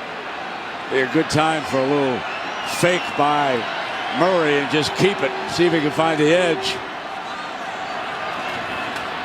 Instead he comes with the workhorse, Jess, as you predicted, and he got the first down before he was pushed back. It's a great run by Trey Carson. And again, Auburn's defense is making it that way. They're not going to allow Kyler Murray to keep it and beat them outside. So ultimately, Trey Carson and James White, these guys are going to do work. You see Will Muschamp signaling into his defense and Chris Frost here. They need a big stop here. They want to try to force a field goal. Aggies looking for their first touchdown. Their field goal came on the opening series of the game. Here comes Murray now. He's keeping it. Coming to the right. And he is stopped at the 2-yard line. And I mean, there's a penalty flag on it. There's a penalty marker thrown right down where the stop was. Countess was in on that stop.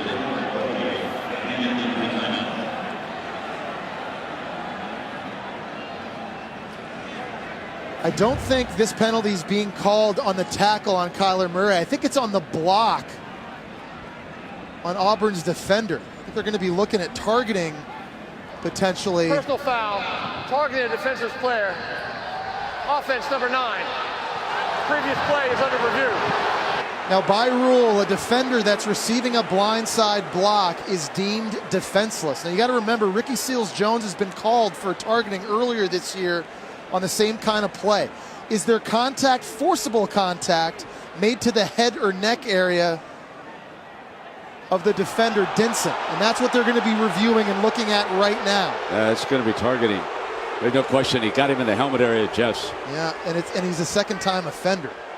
Unfortunately, this is going to mean if this stands that he has to miss the remainder of the game. But it looks like that contact. And meanwhile, goes to the head or neck. Murray was down on this play. Let's watch him as he takes a big hit. And Mustang said, get him out of here, man. You can't do that. And I'll tell you, if it stands too, obviously the ball gets moved back 15 yards, which obviously hurts Texas A&M. They've just gotten in their own way when they've gotten deep into Auburn territory tonight, but this is a big call pending here. Losing one of your best wide receivers and a huge weapon for Kyler Murray in the pass game over the middle of the field is something that Texas A&M just can't afford to lose right now.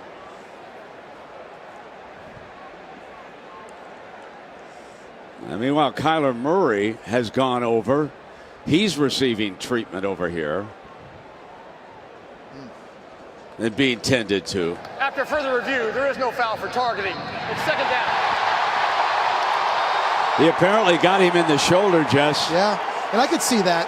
Indisputable video evidence needed to overturn this. The forcible contact. You see Ricky Seals-Jones fired up. I don't blame him. Let me see this one more time. Take a look at number 9. Where's the forcible contact? What part of the body is it to? See, it's hard to see. It looked like the shoulder to me got him in the head, but from this angle here, these are bang-bang plays that happen quickly. Yeah, they really do. But good news for Texas A&M nonetheless. Certainly you hope the health of Dinson's okay, number 20. You hope it's okay for Kyler Murray. We talked about it earlier, Brent. This game has gotten physical very, very quickly. Will Muschamp is going to be very unhappy.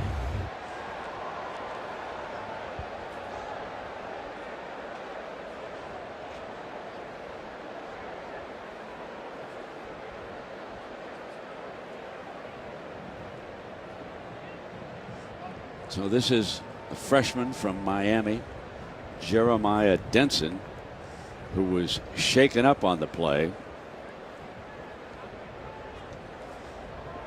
Difficult for Seals-Jones, who's he's 6'5" and Denson's 5'11", and so you know when he bends down, there's a little leverage situation. But it appeared on one of those replays like he did catch him on the shoulder.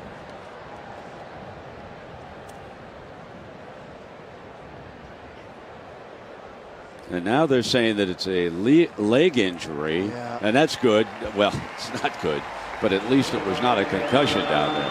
Well, it looked like Dinson kind of got his right leg caught in the ground when he gets blocked. Watch number 20 right there. Yeah, it buckles. Oh, man. Yeah, it buckles. No question. Boy. Ooh. There's no question, Jess. Oh, man. I just hope he's okay.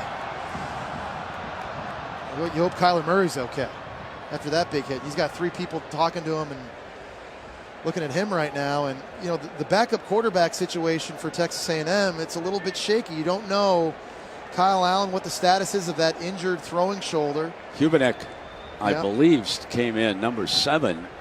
That is Hubenek, one of the backup quarterbacks. Jake Hubenek out of Georgetown, Texas, went to Georgetown High School. He's a sophomore. He played in that game against Mississippi when they were disciplining Kyler Murray for his little outburst with Jake Spavital in the previous week. So here comes Jake now. He's a sophomore, and you have to think that shoulder is still bothering Kyle Allen. Trey Carson will be the running back. It is second down and goal.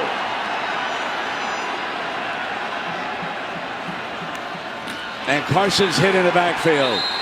That was Carl Lawson, double nickel. Very different now. Auburn does not respect the new quarterback's ability to run. So they're going to completely change their course on zone read plays. Load the box, crash on these running backs, force Hubenek to beat them throwing the ball. And right now, you've got man-to-man all over the field. Hubenek might have to make a play. Looks to throw high, end zone, grabbed. Speedy Noel. Touchdown, Aggies.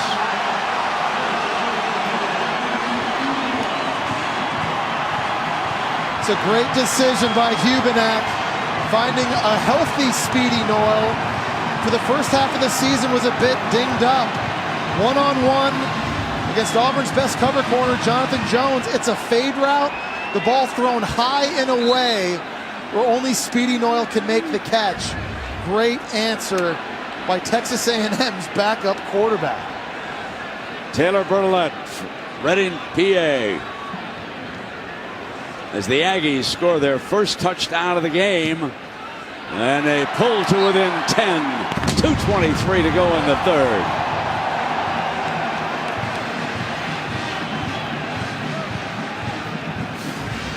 This was as Jess told you, beautiful pass, but how about Noel? Stayed right with it visually, made the grab. And well, we've got a moment. I'm sure many of you are aware of the tragedy that struck the Mississippi State football family Friday night.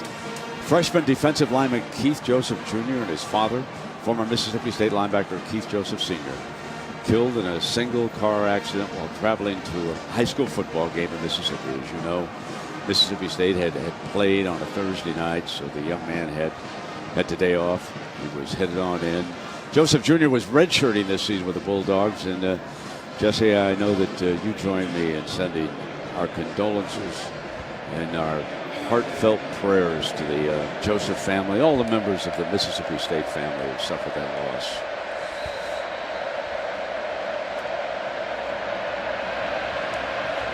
Ball is on the tee for Texas A&M following their first touchdown. It's 20-10.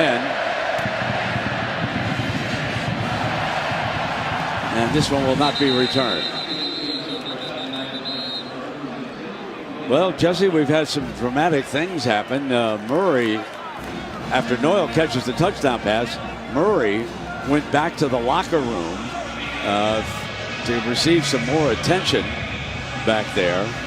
It's now a 20-10 game, and that was the young man being taken back. You sort of wonder about the tackle on him in that sequence, don't you? First down and 10. Peyton Barber up under center's Johnson quickly. Going to bring a man off the edge now.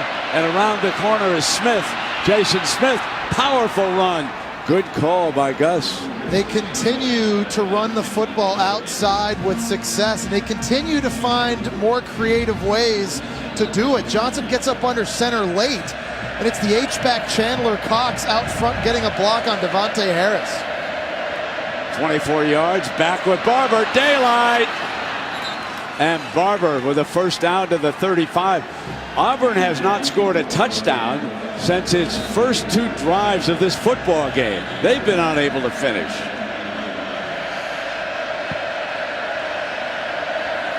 Quick flip to Smith on the outside. And he's at the 30-yard line.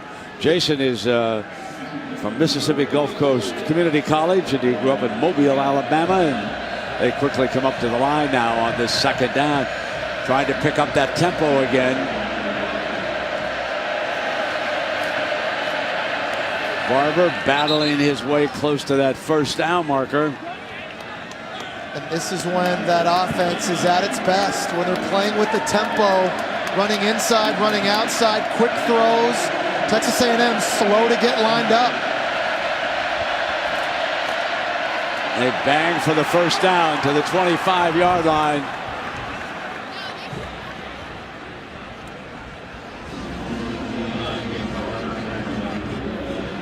And you got to go right now. If you're Auburn, get your substitution in, get lined up again. You've got Texas A&M on their heels. Get the play call into Jeremy Johnson and get going. Ray switches over to the right side of the formation.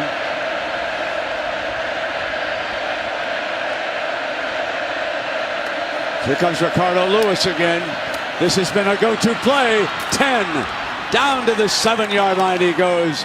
They're making a living off that play. And they're getting great blocks on the perimeter. We haven't seen this all year long. Explosive plays outside. This time Peyton Barber at running back Look at number 25 out front, getting a block on the safety Evans, springing Lewis. First down and goal for Johnson and the Tigers. Barber to the 3-yard line. This is his area of the field. Peyton Barber's a guy that just seems to get stronger the more the game, the longer the game goes on. He's a very good runner in tight quarters, and it's the red zone this year that Peyton Barber's done the majority of his damage. Whether it's Javon Robinson, you see there, number 29, Peyton Barber, Ricardo Lewis. We have Wallace, who's a receiver and a backup quarterback. And the clock has run down, and so into the quarter. Look at Jeremy Johnson. He is fired up. Auburn leads at 20-10. Jeremy, 11 of...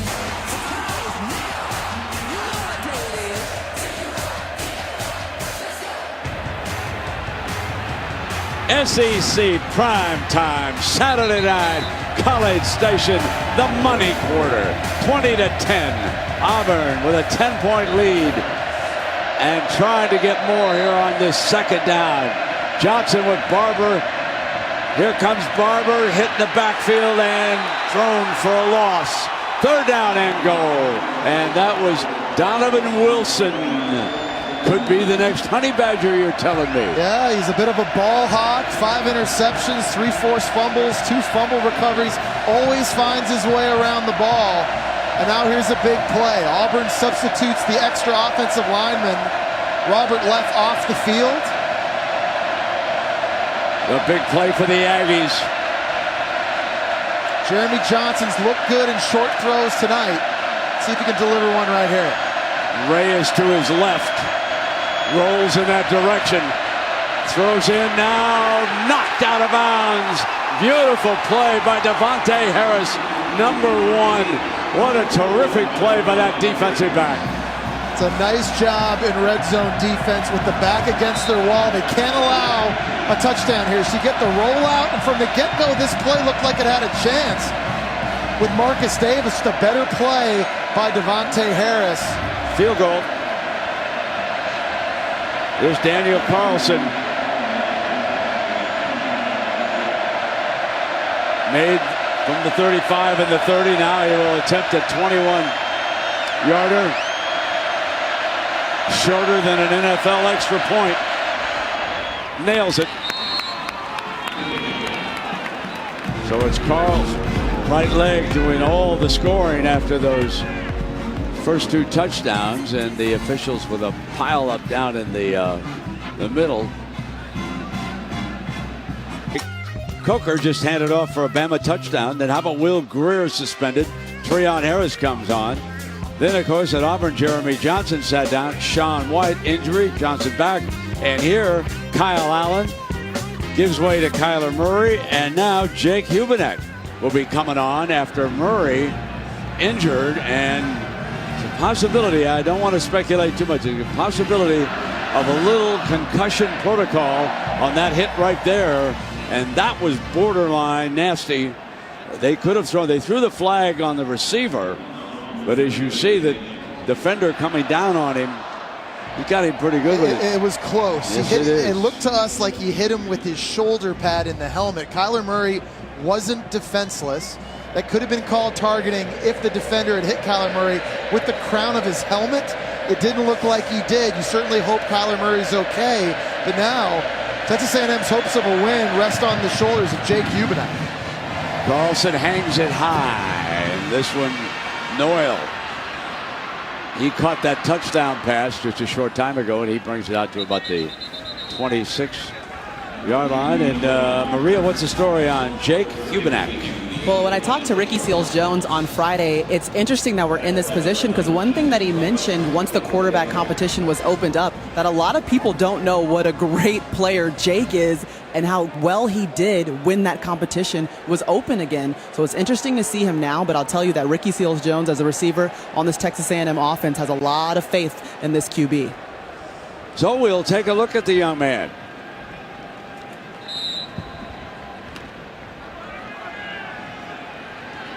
He's responsible for the lone Aggie touchdown on that pass to Noel. hands to White. And it was not the smoothest handoff we've ever seen. So Jay Kubanek played at Oklahoma State. He then transferred to Blinn Junior College, of course, where Cam Newton played. And now he is here at Texas A&M. And watching him on film, I'll say this. He has the quickest release of any quarterback at Texas A&M. Quicker than Kyler Murray, quicker than Kyle Allen. He can get out of his hands quickly. Like that. And complete. But short of the first down, Josh Reynolds was the receiver. And the offense with him in it is a lot more conventional in the sense that he's not going to hurt you running the football. So Auburn right now defensively prepared for prototypical passes to the perimeter and handoffs to running backs.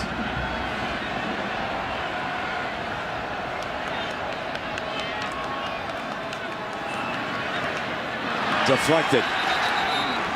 It was too low with that quick release. And big Maurice Swain batted it away. The Alabama 20, LSU 10. Second half, Tuscaloosa. If that lead holds up, Alabama will be in control of the West because Ole Miss was upset today by Arkansas in overtime.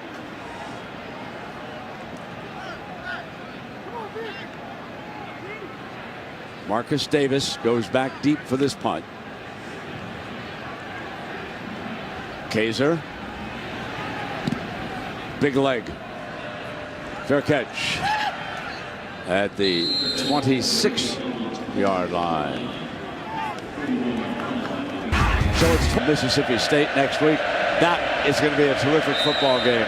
Robinson is the running back alongside Jeremy Johnson, who's gone all the way as the Auburn quarterback. Delay, and he barges across.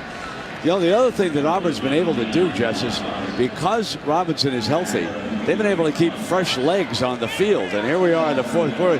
They gave Robinson a break when Barber was out there. And you know what? That helps. That means the quarterbacks don't have to carry the football. I mean, this has been pretty.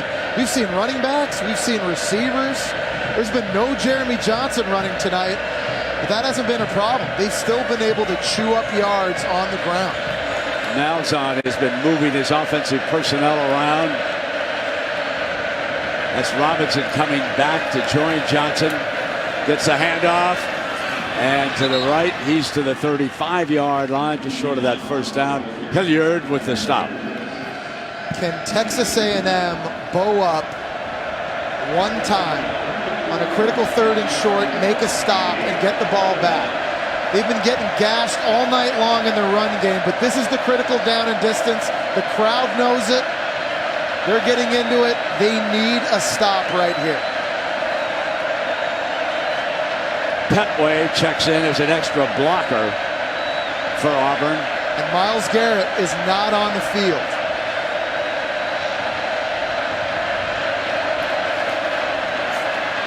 Battling for the first down. Robinson gets it. Boy, he's picked up some tough yards here tonight. Over 100 yards. And this offensive line, I'm impressed. They've been getting movement. They're pulling guys backside, getting extra bodies at the point of attack. They haven't been great movers, per se, all year long. But tonight, the line of scrimmage has belonged to Auburn's offense. And it's because of these big bodies up front. And now you see in the fourth quarter, with a big lead, Auburn going slow, taking their time, milking the clock. And then they bring the hammer. And to Brent, the 40. Yeah, go ahead, Jeff. I want to say this about Texas A&M defensively. They're more athletic this year than they were last year, and they make more negative plays against passing teams, but they're still a terrible run defense. They just are. Up front, they get moved around. Linebackers don't fill. The secondary doesn't tackle. They've given up 287 yards on the ground tonight. Their last 4 or 5 conference games now, they've given up at least 230 rushing yards a contest. And Brent, in the SEC, a line of scrimmage league, you can't win an SEC championship if you can't stop the run. And there they are, not able to stop him. This will be third down and short after that run by Robinson. Banging away at the clock, got it under 10 minutes. Robinson, 23 carries for 150 yards. He rushed for 150 yards tonight.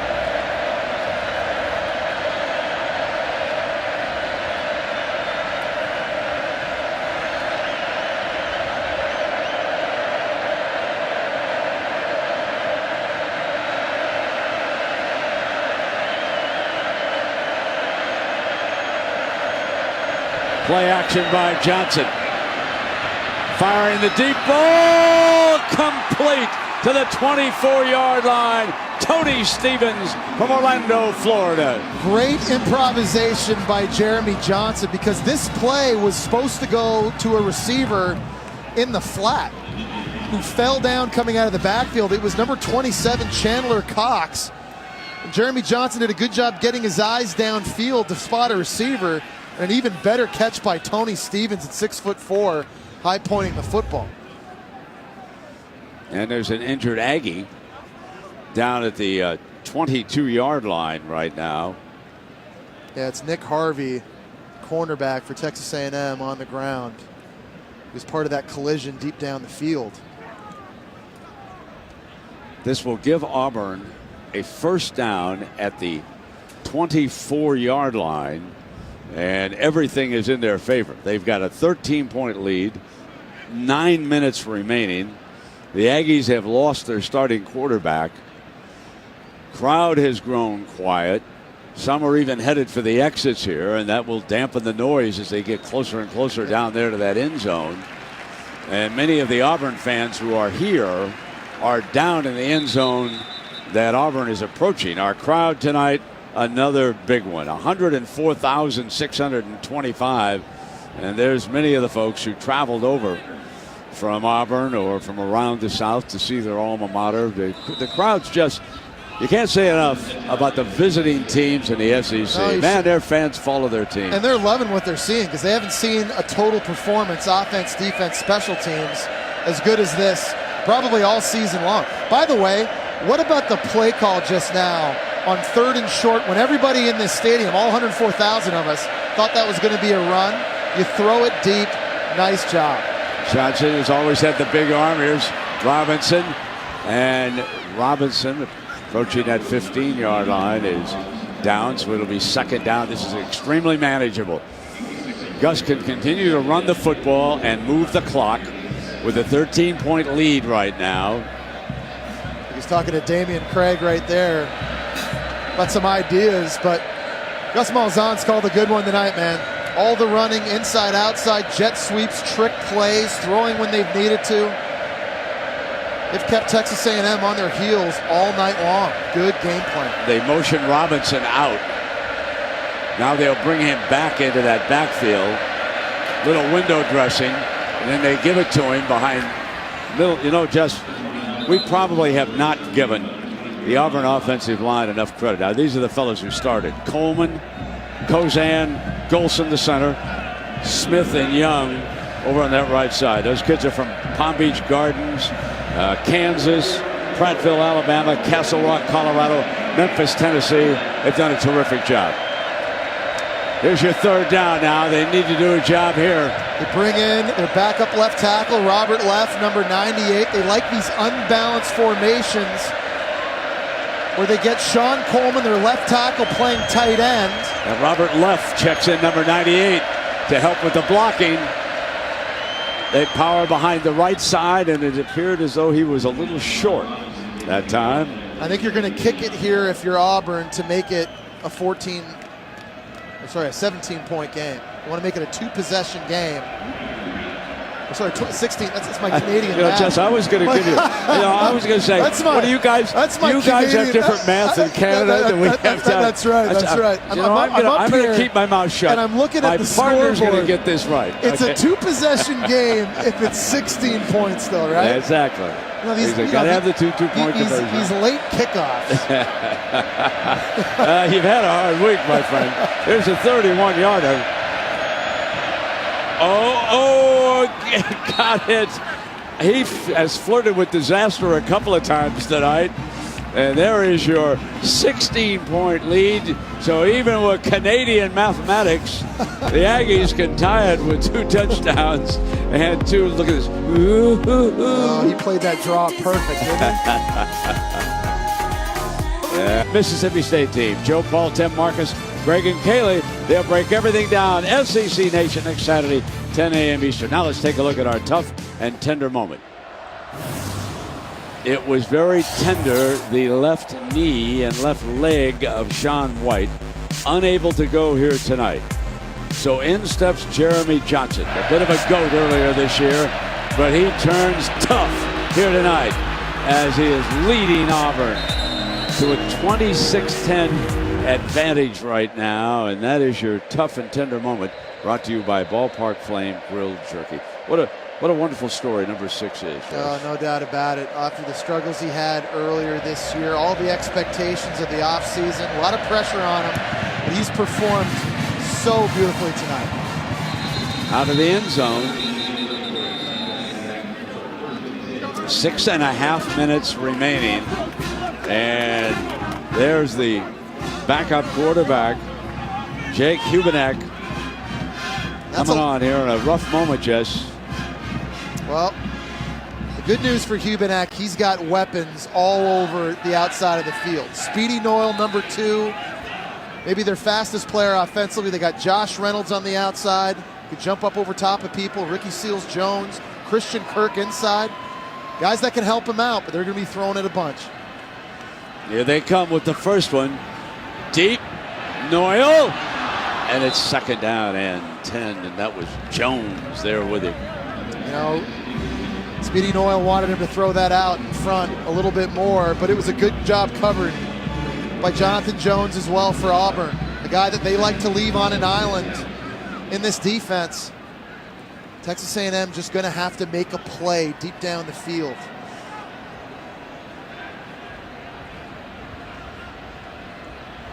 Hubenak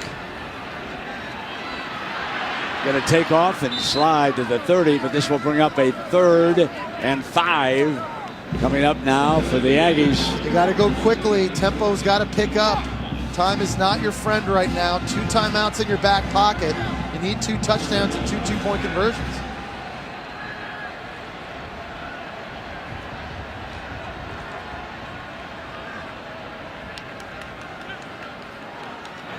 Got the first down. Hit Ricky Seals-Jones. Every second counts. You see right now Jake Hubenak getting his guys lined up again. Again, Seals-Jones, big target over the middle of the field. You got 2 burners on the outside that can make plays. Muschamp content to rush 4. So Hubenak goes to Noyle, and Noyle is lit up and keeps on driving. Picked up a couple of yards. Trey Williams, the defender. So we know that A&M's going to be throwing the football. This is where Carl Lawson in the pass rush for Auburn has to show up. We talked about how big of a difference it would be getting number 55 back on the field. He's moving over from right side to left side. Taking dead aim. And the 2 rushers got to him. McKenzie coming from the other way. And that allowed Lawson to cut off any backside escape on that play, and there's a flag. Referee Kenny Williamson, this crew's done a good job here tonight. Some tough calls. Number 55. Little face mask penalty, and that'll keep this drive going. And that was on Carl Lawson. Talked about was working against the right tackle Jermaine Ifedi. You know, he's a difference maker. He is a dynamic athlete that they need back on the field, play in and play out. Take a look, top of the screen here. Just kind of coming in, sticks his left hand out. You see the head jerk just really quickly by Hubenak. Hubenak here now on 1st down after the penalty. Fires high, and it's 2nd down and 10. Kareem Abdul-Jabbar couldn't have got that one. But the pass rush for Auburn was the problem on defense last year. It was the problem the first half of this season because Carl Lawson wasn't on the field. But now that they've got him out there opposite Casanova McKenzie, number 8, I'd say this pass rush is in as good a place as it's been probably since the end of the 13th season when they had D Ford on the field with Carl Lawson. Now, Muschamp is content to rush just 4 and drop everybody else back in coverage, but he concedes a first down to Christian Kirk, the freshman. Got into an open spot. That was good. That was a very good throw by Jake. So this offensive line is just going to have to fight, try and give him time. He's not the scrambler that Kyler Murray is. You got to give him a clean pocket to deliver from. Ball at the 32-yard line. Hubenak's in trouble. Has to throw this one away. Play was blown up. by Lawrence, Well, number 94. When you're only rushing 4 guys, oftentimes you loop them. You got to give them some movement, and that was a nice job of stunting that call by Will Muschamp to clear up DeVaro Lawrence and get him in the backfield. Carl Lawson now comes off the field, get himself a bit of a blow. 2nd down and 10.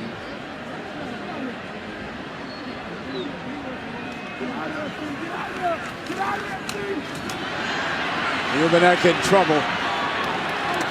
And now it is 3rd down and long. McKenzie involved in the middle of that play. Number 8, good player.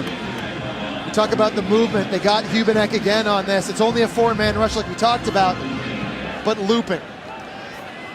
Can't be a standing target in this offensive line right now, having issues. Hubenek hit on the release. Jump ball, incomplete. Penalty flag, however, Christian Kirk. There are flags all over the gridiron. I counted 3. 1 in the backfield and 2 downfield.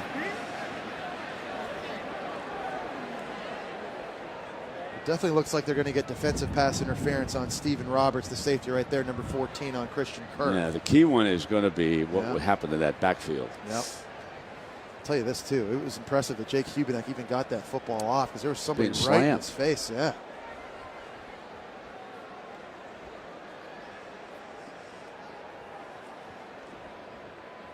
Two fouls on the play. Personal foul, face mask, defense number 30. That penalty will be declined. Pass interference, 14. That penalty will be enforced. That's Roberts with that penalty, so it's an automatic 1st down. Referee's having a little technical problems with his microphone. So you see this was Kirk. Here's the interference on the play. Yeah, there's contact. He got his head turned around too late. Body contact already happened. And here's the face mask. This is what I was talking about. This is Trey Williams, the middle linebacker, right in Hubenek's face. I don't even know how he got that football off. That was impressive. This has been a really good-looking drive by Texas A&M on a time they need it most. Hasn't been easy, but here they are putting themselves in position to get the first of 2 touchdowns they need. Odds are stacked against them. They need a touchdown, a 2-point conversion, and a successful onside kick. Time is wound down now to 4 minutes. Hubenek off a play action. Receiver covered to the left. He needs right down that sideline and then stuck it across the marker, and I think there's another penalty flag down. Yes, there is. Referee's picking it up on that far side. I think it was. Yeah. Defense 74. 10-yard penalty to the previous spot. Killer. Jermaine Ifedi was outside blocking on Carl Lawson. He just got way too much cloth and way too much jersey, and that's what allowed Jake Hubenek to get the edge. It was a nice job by Hubenek keeping this play alive. They were trying to throw a fake screen go to the left side. Look up here. Just grabs him right around the collar. That's an easy call for these referees to make. As a result, we've got a 1st down and 20. And the Aggies have been backed up to the 27-yard line. Hubenek steps up into the throw, fires corner, incomplete.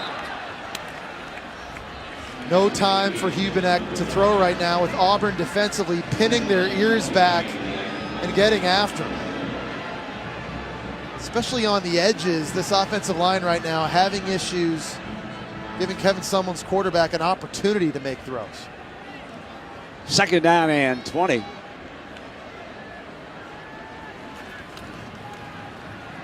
Carson with the run. Forced back, so it'll be a big 3rd down coming up.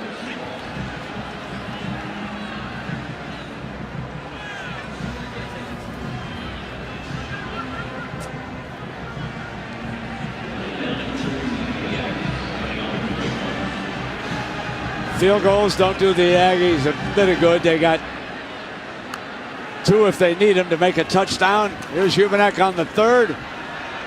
End zone, out of the end zone, and here's your 4th down, and this is pretty much the ball game. They've got to have at least a 1st down. They've got to get to about the 6-yard line, 6.5-yard line for a 1st down at least, if not a touchdown. More than anything, Jake Hubenek just has to give his receiver a chance. And what I mean by that is you got to put the throw somewhere within the vicinity of the body. And that last throw right there, he just threw that out of bounds. There's no chance for Speedy Miller. Rubenek has time, fires middle. And that is going to do it here for the Aggies. 2:55 remaining. And Auburn will attempt to put it away. To watch Kentucky taking on Tennessee. Right now, the Wildcats lead the league with a 10-2 record. Sunday fun day. Way to go, Princess Bulldog. Like it. It's fun day every Sunday. You kidding me? And the road goes on forever and the party never ends. So here's the running attack now. Auburn will attempt to kill the clock. Peyton Barber. Meanwhile, Alabama beating up on LSU. They have scored again. They're going for the extra point, and that will make it 27-10. And they've made Fournette no longer the runaway leader. Derrick Henry is coming on like a runaway Crimson Tide. And it is now second down here for Auburn. They win this one, Justin. I think Auburn's in great shape to get a bowl bid.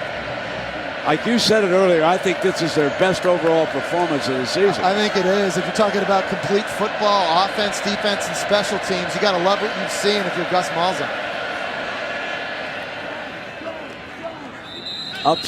Upset. Nebraska stuns Michigan State. What a day. It's been crazy. How about Oklahoma State, what they did to TCU earlier? Demolished TCU. Ole Miss beaten by Arkansas. And I don't know why, it sounds shocking and surprising, but this happens every year in college football. Late in the season, everything gets turned up on top of its head. Sparty, love about it. Sparty lost with 17 seconds remaining in regulation. And anybody, let's talk about your boy, Javon Robinson. He's had a huge game, Brent. Auburn's run for over 300 yards, the majority of it on the shoulders of this fantastic JUCO transfer, Javon Robinson. He's had great vision, patience, puts his foot in the ground, gets north. He's broken tackles, whether it's been between the tackles, outside. What a night running the football for Javon Robinson. Here's your third down.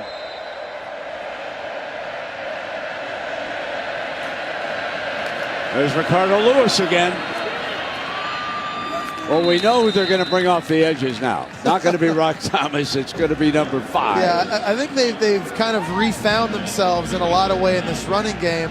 Ricardo Lewis, a big part of that now on the perimeter. But I want to go back and I want to touch on Jeremy Johnson and what kind of night this has been for him. You got to remember the pressure that was on him at the start of the year. There was so much hype surrounding this football team. A lot of people picked them to win the SEC, and it wasn't just because of their new defensive coordinator, Will Muschamp. A lot of it was because of the expectation of how Jeremy Johnson would play this year. Just as we wind these final minutes down, we would be amiss if we didn't say Godspeed to our producer who is working his last game before he becomes one of those mucky mucks up in Bristol, He goes in there and he works with those geniuses that put the basketball schedule together. So Scott Matthews did a heck of a job, and we wish him well. We'll see him during the basketball season. Scotty, we're going to miss you, but we will welcome aboard Ben Hogg, who has produced some games this year in the SEC. I know he's done some Longhorn Network things too through the years. Hey, Scotty, just Scotty, just don't forget about us little guys when you're gone, right? When you get all big time.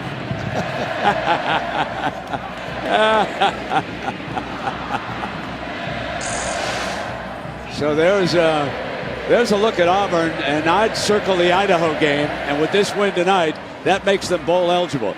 Georgia is going to be a tough game, and you all know about Alabama and Auburn simply because that's one of the great rivalries in college football. And, the cliche, we've used it every year, throw the records out the window. The game is in Auburn are going to be good. So it was fun here tonight, buddy. Yeah, it sure was. It'll be interesting to see Auburn moving forward as well. This was a very good performance by Jeremy Johnson.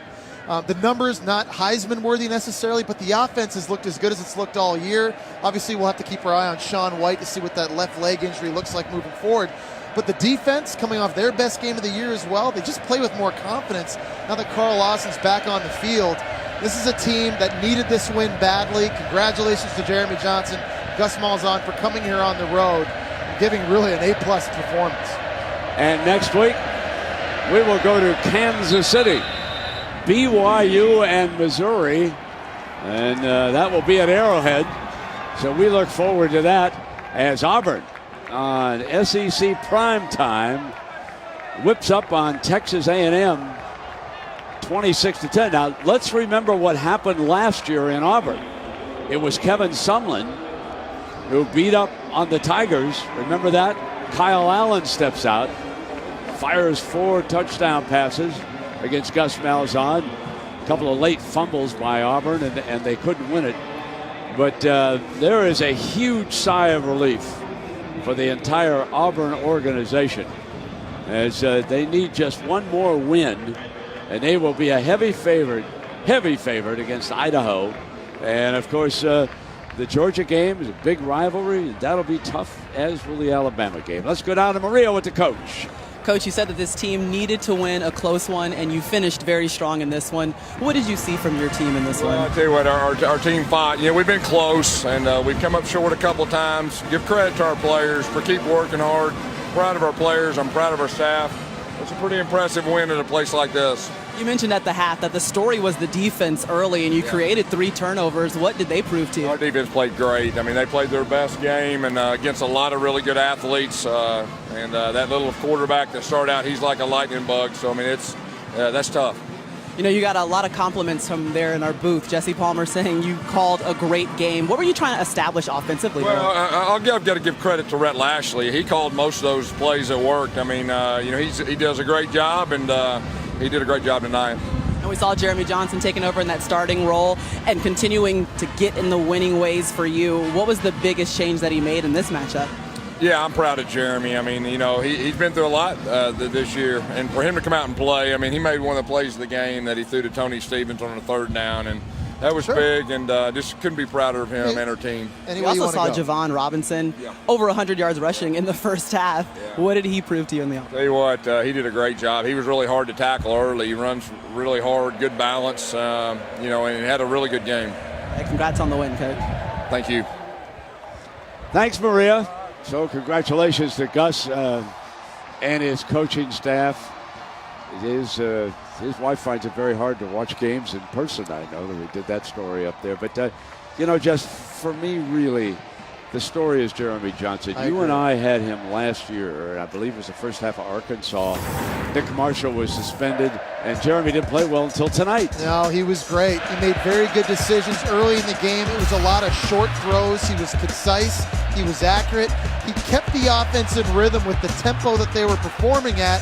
He came up with bigger plays in the second half. They finally started taking some shots down the field. None bigger than this one on 3rd and short. I got to tell you, Brent, it's so easy for a quarterback to lose confidence, especially one like Jeremy Johnson, who started the year with such expectations surrounding him. I've been benched before in my career. You don't know if you're ever going to get a chance to get back on the field. Jeremy Johnson had waited for that opportunity. Tonight it finally came, and he was prepared. Very, very good ball game for him. And let's go to Maria with the quarterback. Guys, Jeremy just told me that on Thursday he found out that he was going to be the starter in today's game. Tell me, what was your mindset coming into this matchup? Really just hungry, just to get back out with my teammates and be able to play again. And I believe in God playing, and I trust in it, and I just give him all the praise and glory. The first 2 drives for your offense, you guys scored touchdowns. What worked for you early against Texas A&M? Running the ball. The running backs did a great job running. And once we get a lot of explosive plays, our offense is pretty much hard to stop. Most people will see this as a bounce-back game for you and another opportunity. What did you feel you walk away from this field with? Just happy and just cherish every moment I get. And like I said, I'm happy to be back out on the field with those guys. And I really played this game for Sean. Coach said that you guys really needed a win in order to build some confidence. How is the field or the team responding to this big opportunity and the fact that you walk away with an SEC West win? It feels great, and we've been preaching all week. Just to win in a place like this, in this environment, it's going to feel good. And that's what we've been preaching, and I know we're going to have a lot of fun once I get back in the locker room. Do you have some kind of celebration dance planned? I think so. All right, go enjoy it. Thank you. Have a good one.